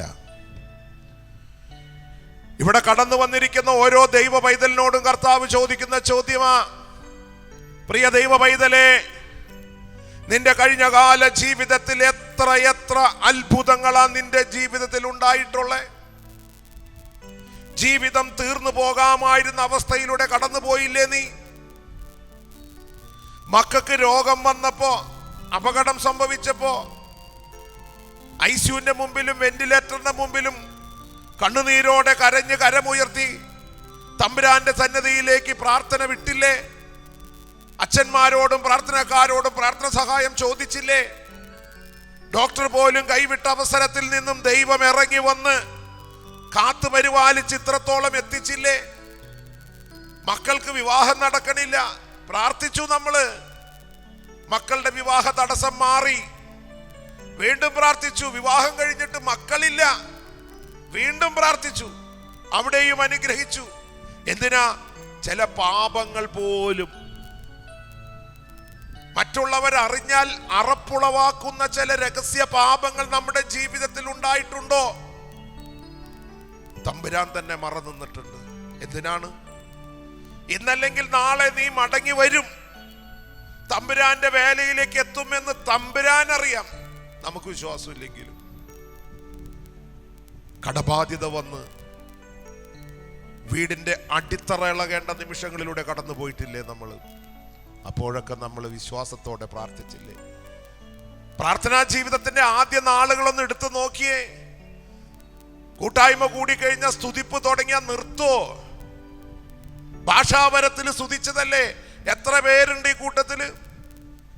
എന്തൊക്കെ ദൈവിക കൃപവരദാനങ്ങളുള്ളവരെ ഇവിടെ ഇരിക്കണേ. പരിശുദ്ധ അമ്മയുടെ സാന്നിധ്യം സുഗന്ധവാഹിനിയായി വന്നത് എത്ര പ്രാവശ്യം അനുഭവിച്ചിട്ടുണ്ട്? എത്ര അത്ഭുതങ്ങൾ കണ്ടവരാ നമ്മള്. എന്നിട്ട് ഇപ്പോ ഒരു ചെറിയ ക്രൈസിസ്, ഒരു ചെറിയൊരു അസ്വസ്ഥത, ചെറിയൊരു പരീക്ഷണം വന്നപ്പോ നമ്മളും പതറിപ്പോയിട്ടുണ്ടോ എന്നൊന്ന് ചേർത്ത് വെച്ചിട്ട് വേണം വചനം നമുക്ക് ധ്യാനിക്കാനായിട്ട്. ഒരു ഹല്ലേലൂയ പറഞ്ഞേ, ശക്തിയോടെ പറഞ്ഞേ, അഭിഷേകത്തോടെ പറഞ്ഞേ. എന്ത് വചനത്തിനും മറുവശം ഉണ്ടിട്ട. കാരണം ഇരുതല വാള അപ്പുറമുണ്ട്. എന്തിനാ അക്കരിക്ക് പോയേ? ശിഷ്യന്മാർക്ക് ഒരു ടെസ്റ്റ് പേപ്പർ ഇടുന്നത് മാത്രമായിരുന്നില്ല ദൈവത്തിന്റെ ലക്ഷ്യം. അക്കരെ ഗനേസറുടെ നാട്ടില് ഒരുത്തനെ കാണാനാ പോയത്. ഗനേസറുടെ നാട്ടില് ഒരു ലഗ്ഗിയോൻ ബാധിതൻ കിടപ്പുണ്ട് സിമിത്തേരിയില്. ആർക്കും വേണ്ടാത്ത ഒരുത്തൻ, എല്ലാവരും ഉപേക്ഷിച്ച ഒരുത്തൻ, നാടിന് ശാപം, നാട്ടുകാർക്കും വീട്ടുകാർക്കും ന്യൂയിസൻസ്, ഇന്റർനാഷണൽ വേസ്റ്റ്. ഗനേസറുടെ നാട്ടില് ഒത്തിരി നല്ലവരുണ്ട് ട്ടാ, പ്രഗത്ഭരുണ്ട്, പ്രശസ്തരുണ്ട്, പ്രാർത്ഥനാ ഗ്രൂപ്പുകാരുണ്ട്. അവരെ ഒന്നും തമ്പുരാൻ തേടി പോയിട്ടില്ല. തമ്പുരാൻ തേടിപ്പോകുന്നത് മുഴുവൻ ആരുമില്ലാത്തവരെ തേടിയാ പോണേ, തകർന്നവനെ തേടിയാ പോണേ, പ്രത്യാശ നഷ്ടപ്പെട്ടവനെ തേടിയാ അവൻ പോണേ. ലഗ്ഗിയോൻ ബാധ, പിശാചു ബാധ എന്ന് പറയുമ്പോൾ അതിന്റെ ലക്ഷണങ്ങൾ പറയുന്നുണ്ട്. വീട്ടിൽ കയറൂല, മനസ്സിൽ വെച്ചോട്ടാ. വീട്ടിൽ കയറാണ്ട് നടക്കണ, അലഞ്ഞു തിരിഞ്ഞ് നടക്കണതിനൊക്കെ എന്തുണ്ട്? പിശാചു ബാധയാണ്. തിരിച്ചറിയാൻ വേണ്ടി പറയണതാ. വസ്ത്രം ധരിക്കില്ല.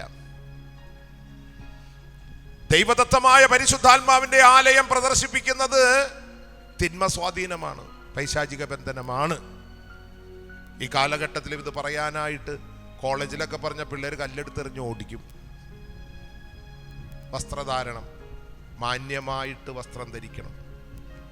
ശരീരം മുറിക്കുക, ശരീരത്തെ പീഡിപ്പിക്കുക, എങ്ങനെ ആയിക്കൊള്ളട്ടെ. ലഹരി, മറ്റേതെങ്കിലും തരത്തില്. വണ്ടിയൊക്കെ ഓടിക്കുമ്പോൾ കണ്ടിട്ടുണ്ട്, ചാവാൻ പോണവല്ലേ പോണത്, ശരീരത്തെ നശിപ്പിക്കത്തക്ക രീതിയിൽ എന്തൊക്കെ ചെയ്യുന്നുണ്ടോ അതെല്ലാം ലഗ്യോൻ ബാധയാണ്. അട്ടഹസിക്കും, ആക്രോശിക്കും. നിങ്ങൾക്ക് വീട്ടിൽ വഴക്കുണ്ടാവുമ്പോ ചിലരൊക്കെ ഒച്ച കേട്ടിട്ടുണ്ടാ. എന്നാ ഒച്ചയെന്നറിയോ? ഇത്ര അടുത്ത് നിൽക്കുന്നുണ്ടെങ്കിലും അലറി വിളിക്കും. എന്താ കാരണം? പയ്യെ പറഞ്ഞാൽ കേൾക്കൂലേ? ഇവിടെ അടുത്ത് നിൽക്കണല്ലേ.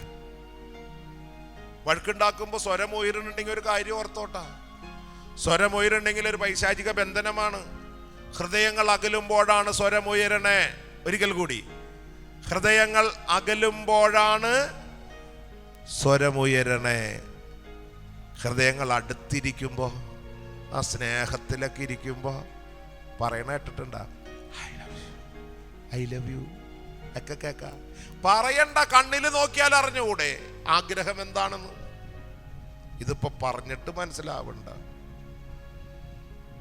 അകന്നുപോയി, ഹൃദയങ്ങൾ അകന്നുപോയി.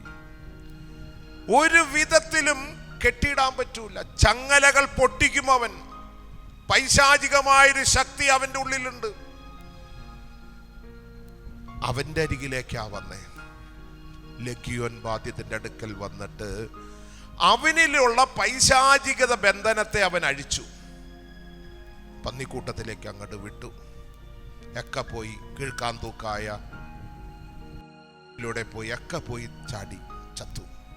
ഒരു കാര്യം ഓർത്തോ, പന്നിക്ക് പോലും പിടിച്ചേക്കാൻ പറ്റിയില്ല. അതേപോലത്തെ സാധനമാണ് കയറിയത്. നമ്മുടെ ഉള്ളിൽ എന്താണെന്ന് അറിയാൻ ഭയങ്കര എളുപ്പമുണ്ട്. നമ്മുടെ ഉള്ളിൽ ഏത് അരൂപിയാണ് നമ്മളെ നയിക്കണേ എന്നൊക്കെ ഒന്ന് ചിന്തിക്കുന്നത് നല്ലതാ. ഒറ്റയ്ക്ക് ഇരിക്കുമ്പോൾ നമ്മൾ എന്തിനെ കുറിച്ചാണോ ധ്യാനിക്കുന്നത്, ഏറ്റവും കൂടുതൽ ഒറ്റയ്ക്ക് ഇരിക്കുമ്പോൾ നമ്മൾ ഏത് വിഷയമാണ് നമ്മുടെ ചിന്തയിലേക്ക് വരുന്നത്, അതാണ് നമ്മുടെ ഉള്ളിലുള്ള വിഗ്രഹങ്ങൾ. തമ്പുരാൻ ഒരു കാര്യത്തിൽ ഭയങ്കര കർക്കശക്കാരനാണ്. ഒരു കാര്യത്തിൽ മാത്രം, ഞാനല്ലാതെ മറ്റൊരു ദൈവം. ഹൃദയത്തിന്റെ ഉള്ളറ തമ്പുരാന് വേണ്ടി മാത്രമുള്ളതാ. അതുകൊണ്ടാ കൽപ്പനയുടെ ആദ്യത്തെ കൽപ്പന, ഞാനല്ലാതെ. ചിലപ്പോൾ നമുക്കത് കേൾക്കുമ്പോൾ ഒരു സെൽഫിഷ് ആയിട്ട് തോന്നും, അല്ലേ? യോഹന്നാന്റെ സുവിശേഷത്തിൽ പറയുന്നുണ്ട്, ഞാനാണ് വഴിയും സത്യവും ജീവനും, ഞാനാണ് വാതിൽ, ഞാനാണ് ഇടയൻ, ഞാനാണ് മുന്തിരിച്ചെടി, നിങ്ങൾ ശാഖകള്.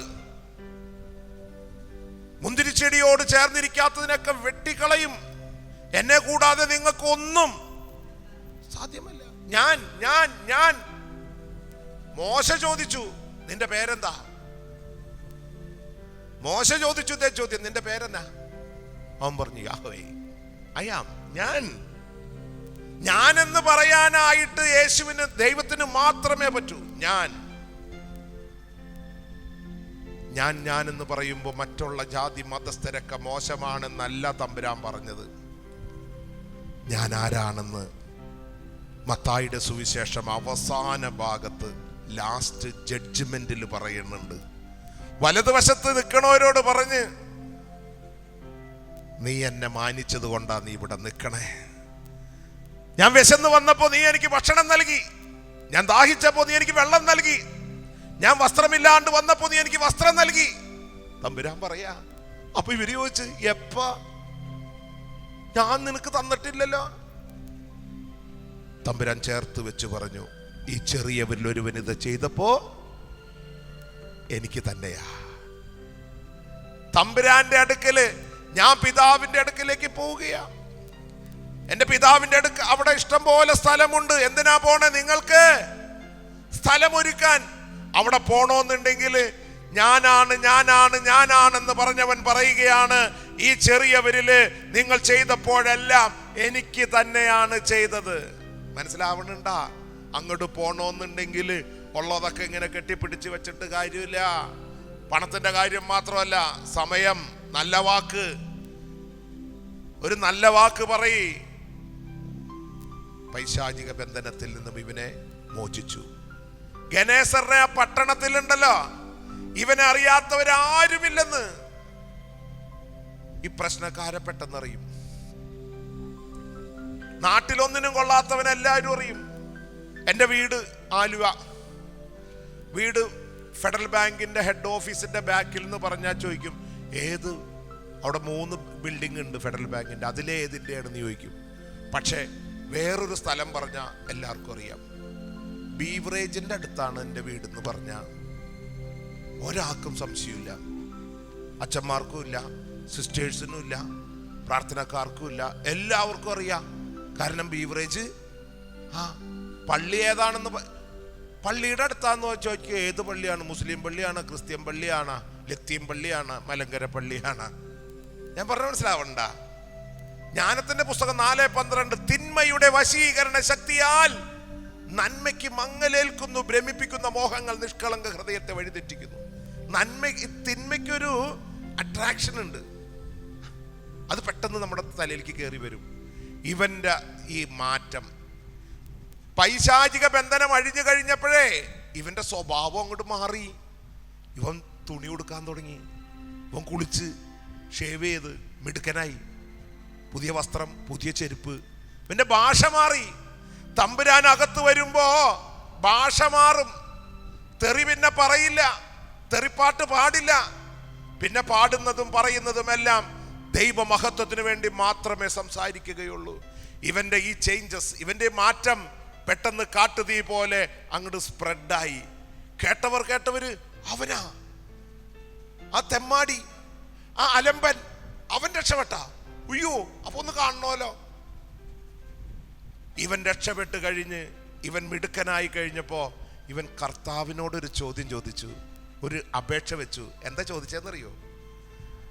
കർത്താവേ, ഞാനും വരട്ടെയോ നിന്റെ കൂടെ? എന്താ കർത്താവ് പറഞ്ഞതെന്നറിയോ? നോ, നീ എൻ്റെ കൂടെ വരണ്ട, നീ ഇവിടെ തന്നെ വേണം. എവിടാ? ഈ നാട്ടിൽ നിന്നെ കൊണ്ടൊരു ആവശ്യം എനിക്കുണ്ടെന്നേ. നീ നിന്റെ ഭവനത്തിലേക്ക് മടങ്ങിപ്പോണം. നിന്നിലൂടെയാണ് ദേശത്തെ ഞാൻ വീണ്ടെടുക്കാൻ പോകുന്നത്. ശാപത്തിന്റെ, പാപത്തിന്റെ, രോഗത്തിന്റെ ബന്ധനത്തിൽ കിടക്കുന്ന ഈ ദേശവാസികളെ മുഴുവൻ നിന്റെ മാനസാന്തരം, നിന്റെ സാക്ഷ്യം വഴി ദേശത്തെ കീഴടക്കാനായിട്ടാ ദൈവം പദ്ധതി ഇട്ടിരിക്കുന്നേ. ഇന്ന് ഏതെങ്കിലും ദൈവ പൈതല് ദൈവസന്നദ്ധിയിലേക്ക് വിശ്വാസത്താൽ തിരിച്ചു വരുമ്പോ അവനിലൂടെയാണ് ക്രിസ്തു പ്രവർത്തിക്കുന്നത്, ഇന്നും ക്രിസ്തു ജീവിക്കുന്നു എന്ന് അവനിലൂടെ പ്രഖ്യാപിക്കപ്പെടും, സാക്ഷ്യമായി തീരും. ഹല്ലേലൂയ. ഇവന്റെ ചേഞ്ചസ് ആണ് രക്തസ്രാവ സ്ത്രീ അറിഞ്ഞത്. രക്തസ്രാവ സ്ത്രീ അറിഞ്ഞു, കൊള്ളാലോ, ആ വൃത്തികെട്ടവൻ നന്നായ. അങ്ങനെയാണെങ്കിൽ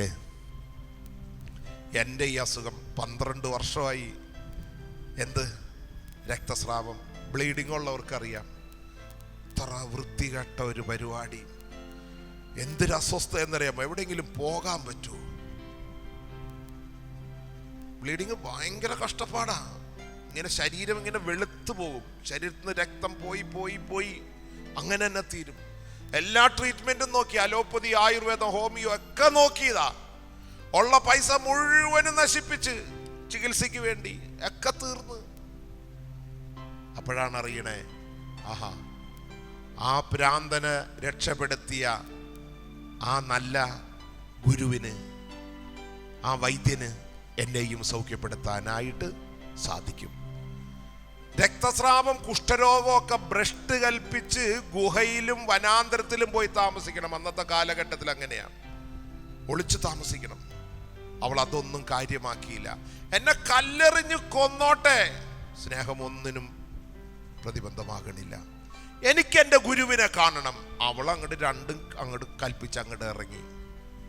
ഒരു വഴിയിലൂടെ അവൾ വരുമ്പോൾ മറുവഴിയിൽ വേറൊരു സംഭവം നടക്കുന്നുണ്ട്. ഒരു പള്ളി പ്രമാണി, സിനഗോഗ് അധികാരി ജൈറോസ്, തൻ്റെ കുഞ്ഞ് മരണത്തോട് മല്ലടിക്കണു. പള്ളി പ്രമാണി അറിഞ്ഞ് എന്ത്? ആ ഭ്രാന്തനെ രക്ഷപ്പെടുത്തി ആ ഗുരു അവിടെയുണ്ട്. ഈ മനുഷ്യനും ചിന്തിച്ചു, ആ ഗുരുവിനോട് എൻ്റെ കുഞ്ഞിൻ്റെ കാര്യം പറഞ്ഞ രക്ഷപ്പെടും. വിശ്വാസത്താൽ ഇപ്പുറത്തു കൂടെ വരികയാ. പള്ളി പ്രമാണി ആദ്യം വന്ന് യേശുവിൻ്റെ അടുക്കൽ വന്നിട്ട് പറഞ്ഞു, ഗുരുവേ, എൻ്റെ കുഞ്ഞ് മരിക്കാറായി കിടക്ക, എൻ്റെ വീട് വരെ ഒന്ന് വരുമോ? തമ്പുരാൻ എന്താ പറഞ്ഞതെന്നറിയോ? ഞാൻ വരാ. ഇതിനാണല്ലോ ഞാൻ അവനെ സൗഖ്യപ്പെടുത്തിയേ. ഇവന്റെ സൗഖ്യമാണല്ലോ ഇവരൊക്കെ അടുപ്പിച്ചത്. തമ്പുരാൻ പള്ളിപ്രമാണിയുടെ കൂടെ നടക്കുമ്പോ എന്നാ തിരക്കെന്നറിയോ? എന്നാ തിരക്കാ! അയ്യോ, ഇപ്പൊ മാതാവിന്റെ സ്റ്റാച്യൂന്ന് ഇത്തിരി അത്ഭുതം നടക്കട്ടെ. ഇവിടെ നിങ്ങൾക്ക് ഇരിക്കാൻ സ്ഥലം കിട്ടൂല. അത്ഭുതം ഉണ്ടെന്ന് അറിഞ്ഞിട്ടുണ്ടെങ്കിൽ ആള് കൂടും. അന്നും ഇങ്ങനെ തന്നെയാ. തമ്പുരാനെ കാണാനും ഒരത്ഭുതം കാണാനും കിട്ടണമെങ്കിൽ അല്പം തിന്നാനും കൂടെ നടന്നവര് അന്നും ഇന്നും ആൾക്കാർ തിങ്ങിക്കൂടി.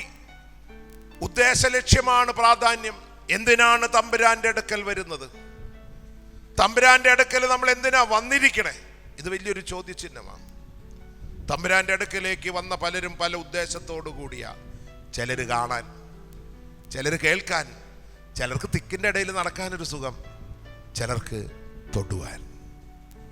പള്ളി പ്രമാണിയോടൊപ്പം ഇങ്ങനെ നടന്നു പോകുമ്പോഴാണ് പിന്നിലൂടെ ഒരു പെങ്കൊച്ചു വന്നിട്ട് തമ്പുരാൻ അറിയാതെ തമ്പുരാന്റെ വസ്ത്രത്തിന്റെ വിളുമ്പിൽ തൊട്ടു എന്നാ പറയണേ. തമ്പുരാൻ അറിയാതെ തൊട്ടു. പക്ഷെ തമ്പുരാന്റെ ശരീരത്തിൽ നിന്നും ശക്തി പുറപ്പെട്ടു കഴിഞ്ഞു. തമ്പുരാൻ നസ്രായനായ യേശു തിരിഞ്ഞു നിന്നൊരൊറ്റ ചോദ്യം ചോദിച്ചോളൂ, ആരാ എന്നെ തൊട്ടേ? ആരാ നിന്നെ തൊടാത്തെ? തൊടലുണ്ട്, തോണ്ടലുണ്ട്, മുത്തൽ, പല പരിപാടിയുണ്ട്. ഞങ്ങളുടെ നാട്ടിലൊരു നൊവേനപ്പള്ളി, സ്ഥലം പറയണില്ല. നൊവേനപ്പള്ളി ആദ്യം ചെറിയൊരു ഷെഡായിരുന്നു, ചെറിയൊരു ഷെഡ്. അന്നത്തെ അച്ഛൻ ഒരു പ്രായമുള്ള അച്ഛനാ. യൂദാ തദേവുസിന്റെ ഒരു സ്റ്റാച്ചു, 6 അടി പൊക്കമുള്ള ഒരു സ്റ്റാച്ചു, ഉഗ്രൻ സ്റ്റാച്ചു, നല്ലൊരു ഭംഗിയാ കാണാൻ. അത് സ്ത്രീകളുടെ ആ ഇതിന്റെ ഫ്രണ്ടിലാ വെച്ചേച്ച്, അൾത്താരയുടെ സൈഡിലും. അപ്പൊ പെണ്ണുങ്ങൾ ഇങ്ങനെ തൊട്ടുമുത്തണ കാര്യത്തിൽ നിങ്ങൾ ഇച്ചിരി മുമ്പിലാ. പെണ്ണുങ്ങൾ തൊട്ടുമുത്തണ കണ്ടപ്പോ ആണുങ്ങൾക്ക് തൊട്ടുമുത്താൻ പറ്റിയില്ല. ഈ പാവങ്ങള് അകലെ നിന്നിട്ട് ഫ്ലൈയിങ് കീസ് കൊടുത്തു പുണ്യാളച്ചന്. അച്ഛന് സങ്കടം വന്നു. പെണ്ണുങ്ങൾ തൊട്ടിട്ട് വിടണില്ല. ഇങ്ങനെ തൊട്ട് കാര്യങ്ങളൊക്കെ 200 പേജിന്റെ നിയോഗം വെച്ചുകൊണ്ടിരിക്കുകയാണ്. അച്ഛന് ആണുങ്ങളോട് അനുകമ്പ തോന്നിയിട്ട് ഒരു പുണ്യാളച്ചനെ ഇപ്പുറത്ത് വെച്ചു കൊടുത്തു. എന്നിട്ട് അച്ഛൻ പറഞ്ഞു, പെണ്ണുങ്ങളൊക്കെ ഇവിടുത്തെ പുണ്യാളച്ചനെ മുത്തിക്കോ, ഇവിടെ ആണുങ്ങൾ മുത്തിക്കോ. പെണ്ണുങ്ങൾക്ക് വിശ്വാസത്തിന്റെ എന്നിട്ടാണ് വല്ലാത്തൊരവസ്ഥയിലായതുകൊണ്ട് ഇവിടെ മുത്തി, ഇവിടെ മുത്തി. അപ്പോഴും ചേട്ടന്മാർക്ക് മുത്താൻ പറ്റിയില്ല. അപ്പോഴും ചേട്ടന്മാര് ഫ്ലൈയിങ് കീസ് തന്നെയായി. അവസാനം അച്ഛന് ഭ്രാന്തായി. അച്ഛൻ ഒരു പുണ്യാളച്ചനെയും കൂടി ഒപ്പിച്ചു. ഒരേ വലിപ്പത്തിലുള്ളത് ഒരെണ്ണത്തിന്. പെണ്ണുങ്ങൾ കയറി വന്നെ എൻ്റെ വാതുക്കൊരെണ്ണം വെച്ച് കൊടുത്തിട്ട് പറഞ്ഞ്, അവിടെ മുത്തി ഇവിടെ മുത്തി, ഇതിലെ പോയിക്കൊള്ളണമെന്ന് പറഞ്ഞു. പെണ്ണുങ്ങളല്ലേ, അവിടെ മുത്തി ഇവിടെ മുത്തി ഇവിടെ മുത്തി, ട്രയാങ്കിള് മുത്തലായി. അച്ഛന് വീണ്ടും ഭ്രാന്തായി. ഇപ്പം നിങ്ങൾ ആ നൊവേന പള്ളിയിൽ പോയ 7 പുണ്യാളച്ഛനുണ്ട്. പക്ഷെ ഇപ്പോഴും ചേട്ടന്മാരുടെ അവസ്ഥ തന്നെ. തൊട്ടുമുത്തി തൊട്ടുമുത്തി രൂപങ്ങൾക്ക് പോലും ഷേപ്പ് വ്യത്യാസം വന്നു. തൊട്ടുമുത്തണം നമുക്ക് ഒരു മാറ്റവും വന്നിട്ടില്ല. ഒരമ്മച്ചി സെബസ്ത്യാനോസ് ഉണ്ണിയാളുടെ കൈ ഒടിഞ്ഞിരിക്കുകയായിരുന്നു, വിരല്. അത് പിരിച്ച് എളിയിൽ വെച്ച് കൊണ്ടുപോയി. ശുശ്രൂഷക ചോദിച്ച്, എൻ്റെ അമ്മച്ചി പുണ്യാളച്ചനെ പോലും വിടൂലല്ലേ? അമ്മച്ചി പറഞ്ഞ്, വയസ്സായി, വന്ന് മുത്താൻ ആരോഗ്യം അനുവദിക്കണില്ല, ഞാൻ വീട്ടിലിരുന്ന് മുത്തിക്കോളാന്ന്. മുത്തല് തുടങ്ങിയിട്ട് നാള് കുറയായി. രൂപം പോലും മാറ്റി മാറ്റി വെച്ചു. പക്ഷെ മുത്തണം നമുക്ക് ഒരു മാറ്റവും വന്നിട്ടില്ല. രക്തസ്രാവ സ്ത്രീ പിന്നാമ്പുറത്ത് കൂടെ വന്ന് തൊട്ട തൊടല് ചങ്കുകൊണ്ടാ തൊട്ടേ. ചങ്കുകൊണ്ട് ഹൃദയം നുറുങ്ങിയ ഒരു തൊടല് തൊട്ടപ്പോ ദൈവിക ശക്തി സ്പ്രെഡ് ചെയ്തു. തമ്പുരാൻ തിരിഞ്ഞു ചോദിച്ചു, ആരെന്നെ തൊട്ടേ? പിടിക്കപ്പെട്ടു. അവള് പറഞ്ഞു, ഞാനാ തൊട്ടേ. നിന്റെ വിശ്വാസം എത്രയോ വലുതാ. തിരിഞ്ഞ് ശിഷ്യന്മാരോട് ചോദിച്ച്, കണ്ട നിങ്ങളുടെ വിശ്വാസം എവിടെയാ? കാരണം വഞ്ചിയിൽ വെച്ച് കർത്താവ് ചോദിക്കുക, അവൾ സൗഖ്യമുള്ളവളായി തിരിച്ചുപോയി.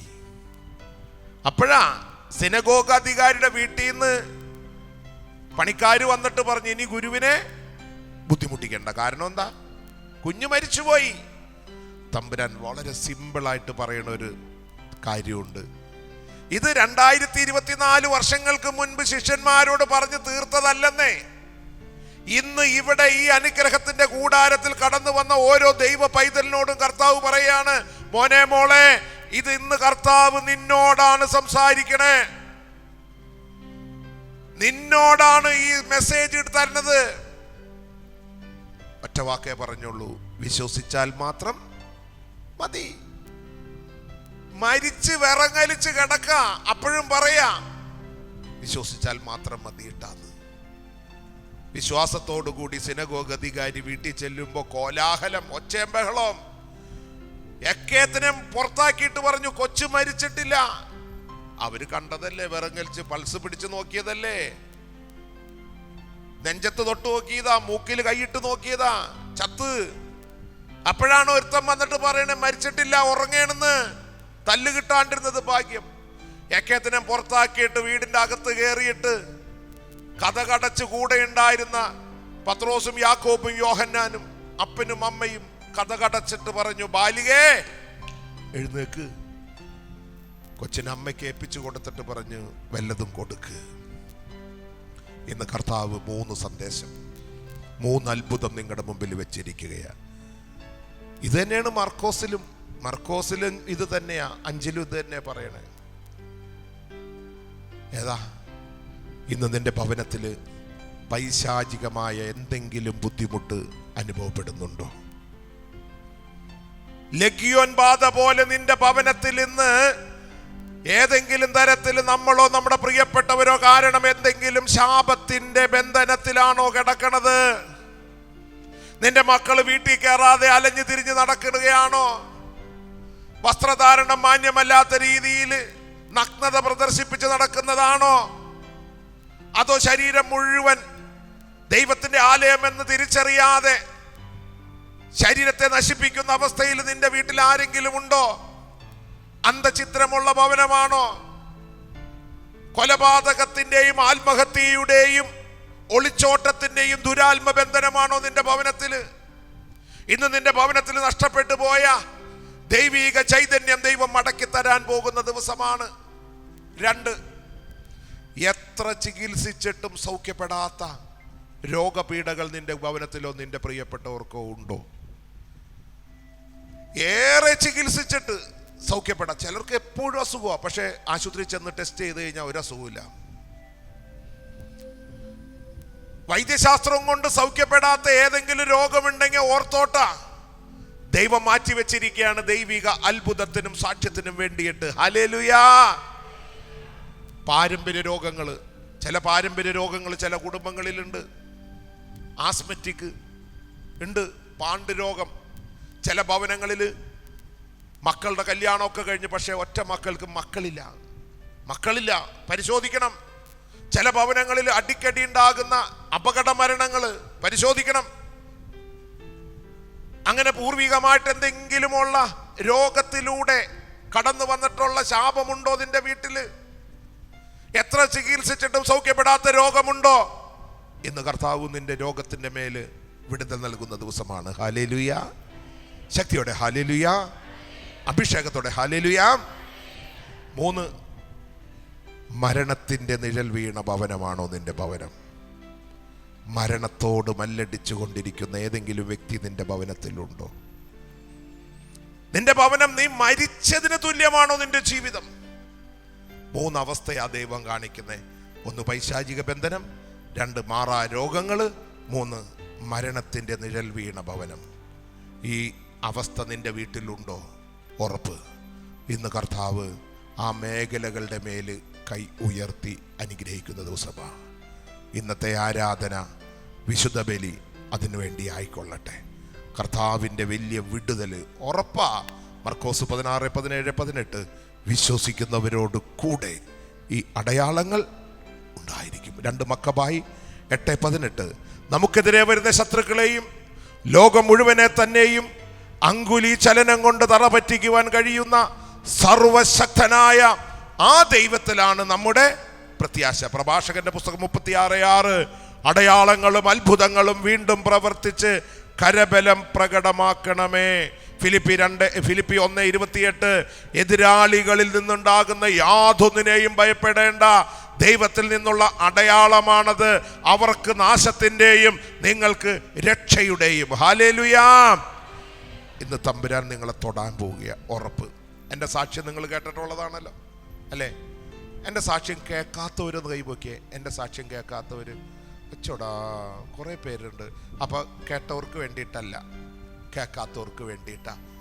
2 മിനിറ്റ് കൊണ്ട് ഞാൻ നിർത്തിക്കോളാം. നിങ്ങൾക്കറിയോ, 2.5 വർഷം ഈ വചനം പറഞ്ഞപ്പോഴിത് പറയാനൊരു പ്രചോദനം ഉണ്ടായേ. 2.5 വർഷം ആലുവ കാരോത്തുകുഴി ഹോസ്പിറ്റലിലെ ഡോക്ടർ സേവ്യർ ഡോക്ടറുടെ ട്രീറ്റ്മെൻറ്റിൽ 2.5 വർഷക്കാലം ചങ്ങലയ്ക്കെന്നതുപോലെ കെട്ടപ്പെട്ട് കിടന്ന ഒരു ഭ്രാന്തന ഇന്ന് നിങ്ങളുടെ മുമ്പിൽ സാക്ഷ്യമായിട്ട് നിൽക്കണേ. ഭ്രാന്തനാണല്ലേ. കുറേ നല്ലവരെ നിങ്ങളുടെ മുമ്പിലേക്ക് വിട്ടു, പക്ഷെ അവരൊന്നും പറഞ്ഞത് നിങ്ങൾ ചെവിക്കൊണ്ടില്ല. ഇത് അറ്റ കയ്യ ഭ്രാന്തൻ.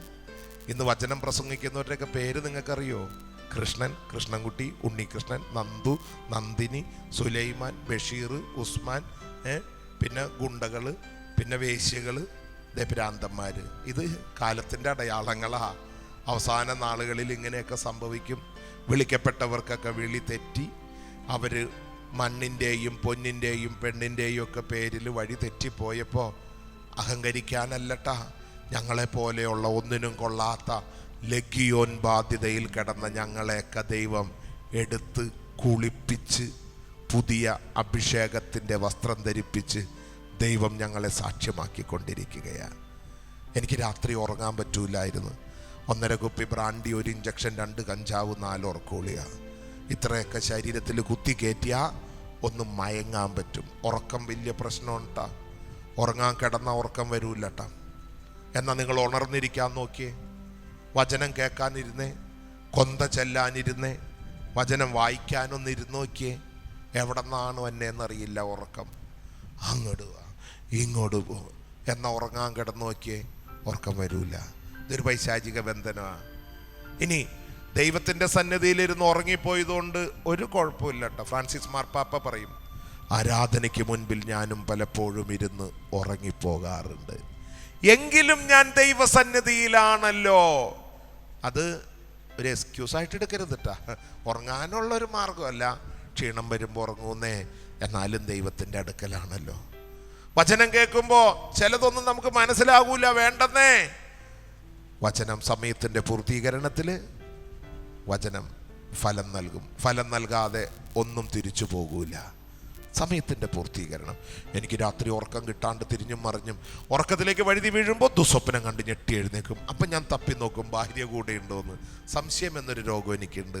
ഞാൻ തപ്പി നോക്കുമ്പോൾ എൻ്റെ ഭാര്യ കൂർക്കം വലിച്ചിടന്ന് ഉറങ്ങണ്. ഭാര്യ ഭർത്താക്കന്മാർക്ക് ഉള്ള ഒരു ചെറിയ മെസ്സേജാണ് കേട്ടോ.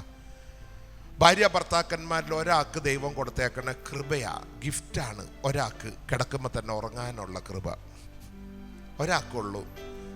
കിടക്കണേലും മുമ്പ് ഉറങ്ങിപ്പോകും. മറ്റേ ആൾക്ക് ഉറക്കം കിട്ടൂല എന്ന് മാത്രമല്ല, കൂടെ കിടക്കണത് മുക്കറിയിട്ട് ഉറങ്ങണ കാണുമ്പോൾ കലിപ്പാ അല്ലേ? അങ്ങനെയല്ലേ? എനിക്ക് ഉറങ്ങാൻ പറ്റുന്നില്ല, എൻ്റെ ഭാര്യ ഉറങ്ങണം. ഞാൻ ബ്ലേഡ് കയ്യിലെടുക്കും, മൂർച്ചയുള്ള ബ്ലേഡ് 2 വിരലിൻ്റെ നടുക്ക് വയ്ക്കും.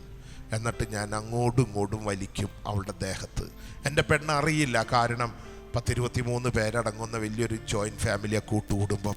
അത്രയും പേരുടെ വിഴുപ്പലക്കി വെച്ച് വിളമ്പി മാനസികമായി തകർന്നു കിടക്കുന്ന അവളെങ്ങനെ ഈ ഉറങ്ങിപ്പോവും. ശരീരത്തിലെ മുറിപ്പാടിൽ ഫാൻ്റെ കാറ്റ് കൊള്ളുമ്പോൾ നീറ്റിൽ അനുഭവപ്പെടും. ചാടി എഴുന്നേക്കും. അവൾ തൊട്ട് നോക്കുമ്പോൾ ചോര, ബാത്റൂമിലേക്ക് ഓടും. എന്നിട്ട് ഈ മുറിവ് കഴുകും. എന്നിട്ടൊരു പൊടിയുണ്ട് മെഡിസിൻ, അതൊക്കെ ഇടും. എന്നിട്ട് സെല്ലോ ടേപ്പ് പ്ലാസ്റ്ററൊക്കെ ഒട്ടിക്കും. എന്നിട്ട് വീണ്ടും എൻ്റെ അടുത്ത് തന്നെ ഒന്ന് കിടക്കും. പിന്നെ കിടക്കുമ്പോൾ ഒരു കണ്ണടച്ചാൽ കിടക്കുകയുള്ളൂ. ഇനി എന്താണാവോ അടുത്തത് തന്നെ. ഇത് കാണുമ്പോൾ എനിക്കൊരു ഹാപ്പിയാണ്, പൈശാചികമായൊരു സന്തോഷം. ഞാൻ അറിയാണ്ട് ഉറങ്ങിപ്പോകും. ഞാൻ ഉറങ്ങി എന്ന് ഉറപ്പ് വരുത്തി കഴിയുമ്പോൾ എൻ്റെ പെണ്ണെഴുന്നേക്കും രാത്രിയുടെ യാമത്തിൽ. ഒളിച്ചു വെച്ച ബേബി മെറ്റൽ എടുത്തുകൊണ്ടുവന്ന് എൻ്റെ കട്ടിലിനോട് ചേർന്ന് താഴെ ഒരു പത്രത്തിൽ ഇത് വിരിച്ചിടും. അടുക്കളയിൽ പോയൊരു വാളൻ ഉപ്പുകല്ല് കൊണ്ടുവന്ന് മിക്സ് ചെയ്യും. എന്നിട്ട് നൈറ്റി അങ്ങോട്ട് പൊക്കി നഗ്നമുട്ടുകൾ കൊണ്ട് കൂർത്തുമൂർത്ത പാറയിൽ മുട്ടമർത്തും. മുട്ട് പൊട്ടും, പോർല് വീഴും, വേർപ്പൊലിച്ചിറങ്ങും. വിയർപ്പും രക്തത്തുള്ളിയും ഒഴുകിയിറങ്ങി ഉപ്പുകല്ലലിയും. ഉപ്പുകല്ലിൻ്റെ നീറ്റൽ മുട്ടിൻ്റെ മുറിവിലൂടെ വേദന എരച്ചങ്ങോട്ട് കയറുമ്പോൾ അവൾ വലത് കരം ഉയർത്തിപ്പിടിക്കും. പരിശുദ്ധ അമ്മ 1208 ഫ്രാൻസിലെ പ്രൗണിൽ ദേവമാതാവിൻ്റെ ദേവാലയത്തിൽ പ്രാർത്ഥിച്ചു കൊണ്ടിരിക്കുമ്പോൾ ഡൊമിനിക്കിൻ്റെ കയ്യിലേക്ക് കൊടുത്ത അത്ഭുതത്തിൻ്റെ ആയുധം 53 മണി ജപമാല വലത് കരത്തിൽ ഉയർത്തി അങ്ങോട്ട് പിടിക്കും. ഇടത്തെ കൈയുണ്ടല്ലോ, ഒന്നിനും കൊള്ളാത്ത എൻ്റെ കൈയെടുത്ത് നെഞ്ചിനോട് അമർത്തി പിടിക്കും. പാപത്തിൻ്റെ ശാപത്തിൻ്റെ വിഴുപ്പുള്ള എൻ്റെ കൈ നെഞ്ചിനോട് ചേർത്ത് വെച്ചിട്ട് ആ പാവം സാധു പെണ്ണ് പ്രാർത്ഥിക്കും. പരിശുദ്ധ അമ്മേ ദേവമാതാവേ, ലോകമെമ്പാടും മദ്യത്തിന്, മയക്കുമരുന്നിന്, ജഡികതയ്ക്ക്, മാനസിക വിഭ്രാന്തിക്ക് അടിമപ്പെട്ട് കിടക്കുന്ന സകല മക്കളുടെയും തിരിച്ചു വരവിനും സൗഖ്യത്തിനും വേണ്ടി പ്രാർത്ഥിക്കും. അവസാനം അവൾ പ്രാർത്ഥിക്കും, ആ രക്ഷിക്കപ്പെട്ടു പോകുന്നവരോടൊപ്പം എൻ്റെ ഭർത്താവിനെയും ഒന്ന് തൊട്ടേക്കണേ. 1 വർഷം 2 വർഷമല്ല, നീണ്ട 7 വർഷക്കാലം രാത്രിയുടെ യാമത്തിൽ ക്രൂശിത രൂപത്തിൻ്റെ മുൻപിൽ പരിശുദ്ധ അമ്മയുടെ കരം പിടിച്ച് ഞാൻ തിരിച്ചു വരുമെന്ന് പൂർണ്ണമായും വിശ്വസിച്ച് പ്രാർത്ഥിച്ച് കാത്തിരുന്ന് എൻ്റെ തിരിച്ചു വരവിന് വേണ്ടി വില കൊടുത്ത് വീണ്ടെടുത്ത ജന്മമാണ് ഇന്ന് നെഞ്ച് വിരിച്ച് ഇവിടെ നിൽക്കാൻ പറ്റിയത്. ഇന്നലെ ഞാൻ എന്തായിരുന്നു എന്നതിനേക്കാൾ ഇന്ന് എന്നെ എന്താക്കി തീർത്തു എന്നുള്ളതാ. അതെ, ആ ലഘിയോൻ ബാധിതനായ പിശാചു ബാധിതനെ സൗഖ്യപ്പെടുത്തി ആ നാടിന് സാക്ഷ്യമാക്കിയതുപോലെ ഒന്നിനും കൊള്ളാത്ത വിലയില്ലാത്ത എന്നെ കർത്താവ് എടുത്തുയർത്തി വാഴ്ത്തിയപ്പോൾ ഇന്ന് അനേക മക്കൾക്ക് ഞാൻ സാക്ഷ്യമായി അവരെ തിരിച്ചു വരവിന് കാരണമായി തീർന്നു. അനേക മക്കൾക്ക് വേണ്ടി ശുശ്രൂഷ ചെയ്യാൻ ദൈവം അനുവദിച്ചു. ഇന്നെൻ്റെ വില തമ്പുരാൻ്റെ വിലയാ. ഓരോ ശിലയിലും ഒരു ശില്പം ഒളിഞ്ഞു കിടക്കുന്നു എന്ന് പറയുന്നത് പോലെ ഓരോ കൊടും പാപിയിൽ ഒരു വിശുദ്ധ ഒളിഞ്ഞു കിടക്കുന്നുണ്ട്. ദൈവം നിങ്ങളെയാണ് പേര് ചൊല്ലി വേർതിരിക്കപ്പെട്ടത്. നിങ്ങളുടെ വിശ്വാസം, നിങ്ങളുടെ പരിത്യാഗം, നിങ്ങളുടെ പ്രാർത്ഥന നിങ്ങളുടെ പ്രിയപ്പെട്ടവരെ വീണ്ടെടുക്കാൻ പറ്റും. നമുക്കൊരു നിമിഷം ദൈവസന്നിധിയിൽ ചാടി എഴുന്നേക്ക്. എല്ലാവരും ചാടി എഴുന്നേക്ക്. ഒരു നിമിഷം കണ്ണുകൾ അടക്കി. എന്ത് നിയോഗത്തിന് വേണ്ടിയിട്ടാ നീ വന്നേ? 3 നിയോഗങ്ങൾ, 3 അവസ്ഥകൾ നിൻ്റെ വീട്ടിലുണ്ടോ? തമ്പുരാൻ്റെ കരങ്ങളിലേക്ക് വെച്ച് കൊടുക്ക്. ഇന്നൊരു അത്ഭുതത്തിൻ്റെ ദിവസമാക്കി മാറ്റണം. പറഞ്ഞാൽ വിശ്വസിക്കാനാവാത്തൊരു പ്രവൃത്തി കർത്താവ് ഇന്ന് ചെയ്യേണ്ടിയിരിക്കുന്നു. ആ അത്ഭുതത്തിന് വേണ്ടി ആ രക്തസ്രാവ സ്ത്രീ കർത്താവിൻ്റെ വസ്ത്രത്തിൻ്റെ വിളുമ്പിലൊന്ന് തൊട്ടതുപോലെ വിശ്വാസത്തിൻ്റെ ഉൾക്കണ്ണ് തുറന്ന് തമ്പുരാനെ ഒന്ന് കാണുവാൻ, അവനെ ഒന്ന് തൊടുവാനുള്ള സുവർണാവസരം. ഇരുകരങ്ങളും സ്വർഗത്തിലേക്ക് അങ്ങോട്ട് ഉയർത്തിപ്പിടിച്ച കരങ്ങളിൽ നിയോഗങ്ങൾ ഉണ്ടാകട്ടെ. നിന്റെ തകർന്ന കുടുംബ അവസ്ഥയുണ്ടാകട്ടെ. രോഗങ്ങൾ, കടബാധ്യതകൾ സമസ്തവും വെച്ചു കൊടുക്ക്. അധരം തുറന്ന് സ്വരമുയർത്തി മനമുയർത്തി ഏക രക്ഷാനാമമായ യേശു എന്ന നാമത്തെ അധരം തുറന്ന് ഒരൊറ്റ വിളി വിളിച്ച് യേശുവേ എന്നൊന്ന് വിളിച്ച്, സ്വരമുയർത്തി ഒന്ന് വിളിച്ച്, ശക്തിയോടെ ഒന്ന് വിളിച്ച്, അത്ഭുതത്തിൻ്റെ കരം ഉയരപ്പെടട്ടെ. ദൈവശക്തി, അത്ഭുത ശക്തി വ്യാപരിക്കപ്പെടട്ടെ. നിനക്കായി ഒരു ബലിയർപ്പണം സംഭവിക്കപ്പെടാൻ പോകുകയാ. ഒരിക്കൽ കൂടി കർത്താവ് ബലിയായി തീരാൻ പോകുകയാ. നിനക്ക് വേണ്ടി സ്വർഗം തുറക്കുന്ന തിരുമണിക്കൂറാ. നിന്റെ സ്വരം കേൾക്കുവാൻ ചെവി ചായ്ച്ച് കർത്താവ് ഇരിക്കുകയാ. യേശുവിൻ്റെ ആ ബലിക്കായിട്ട് നമുക്ക് ഒരുങ്ങാം, പ്രാർത്ഥിക്കാം.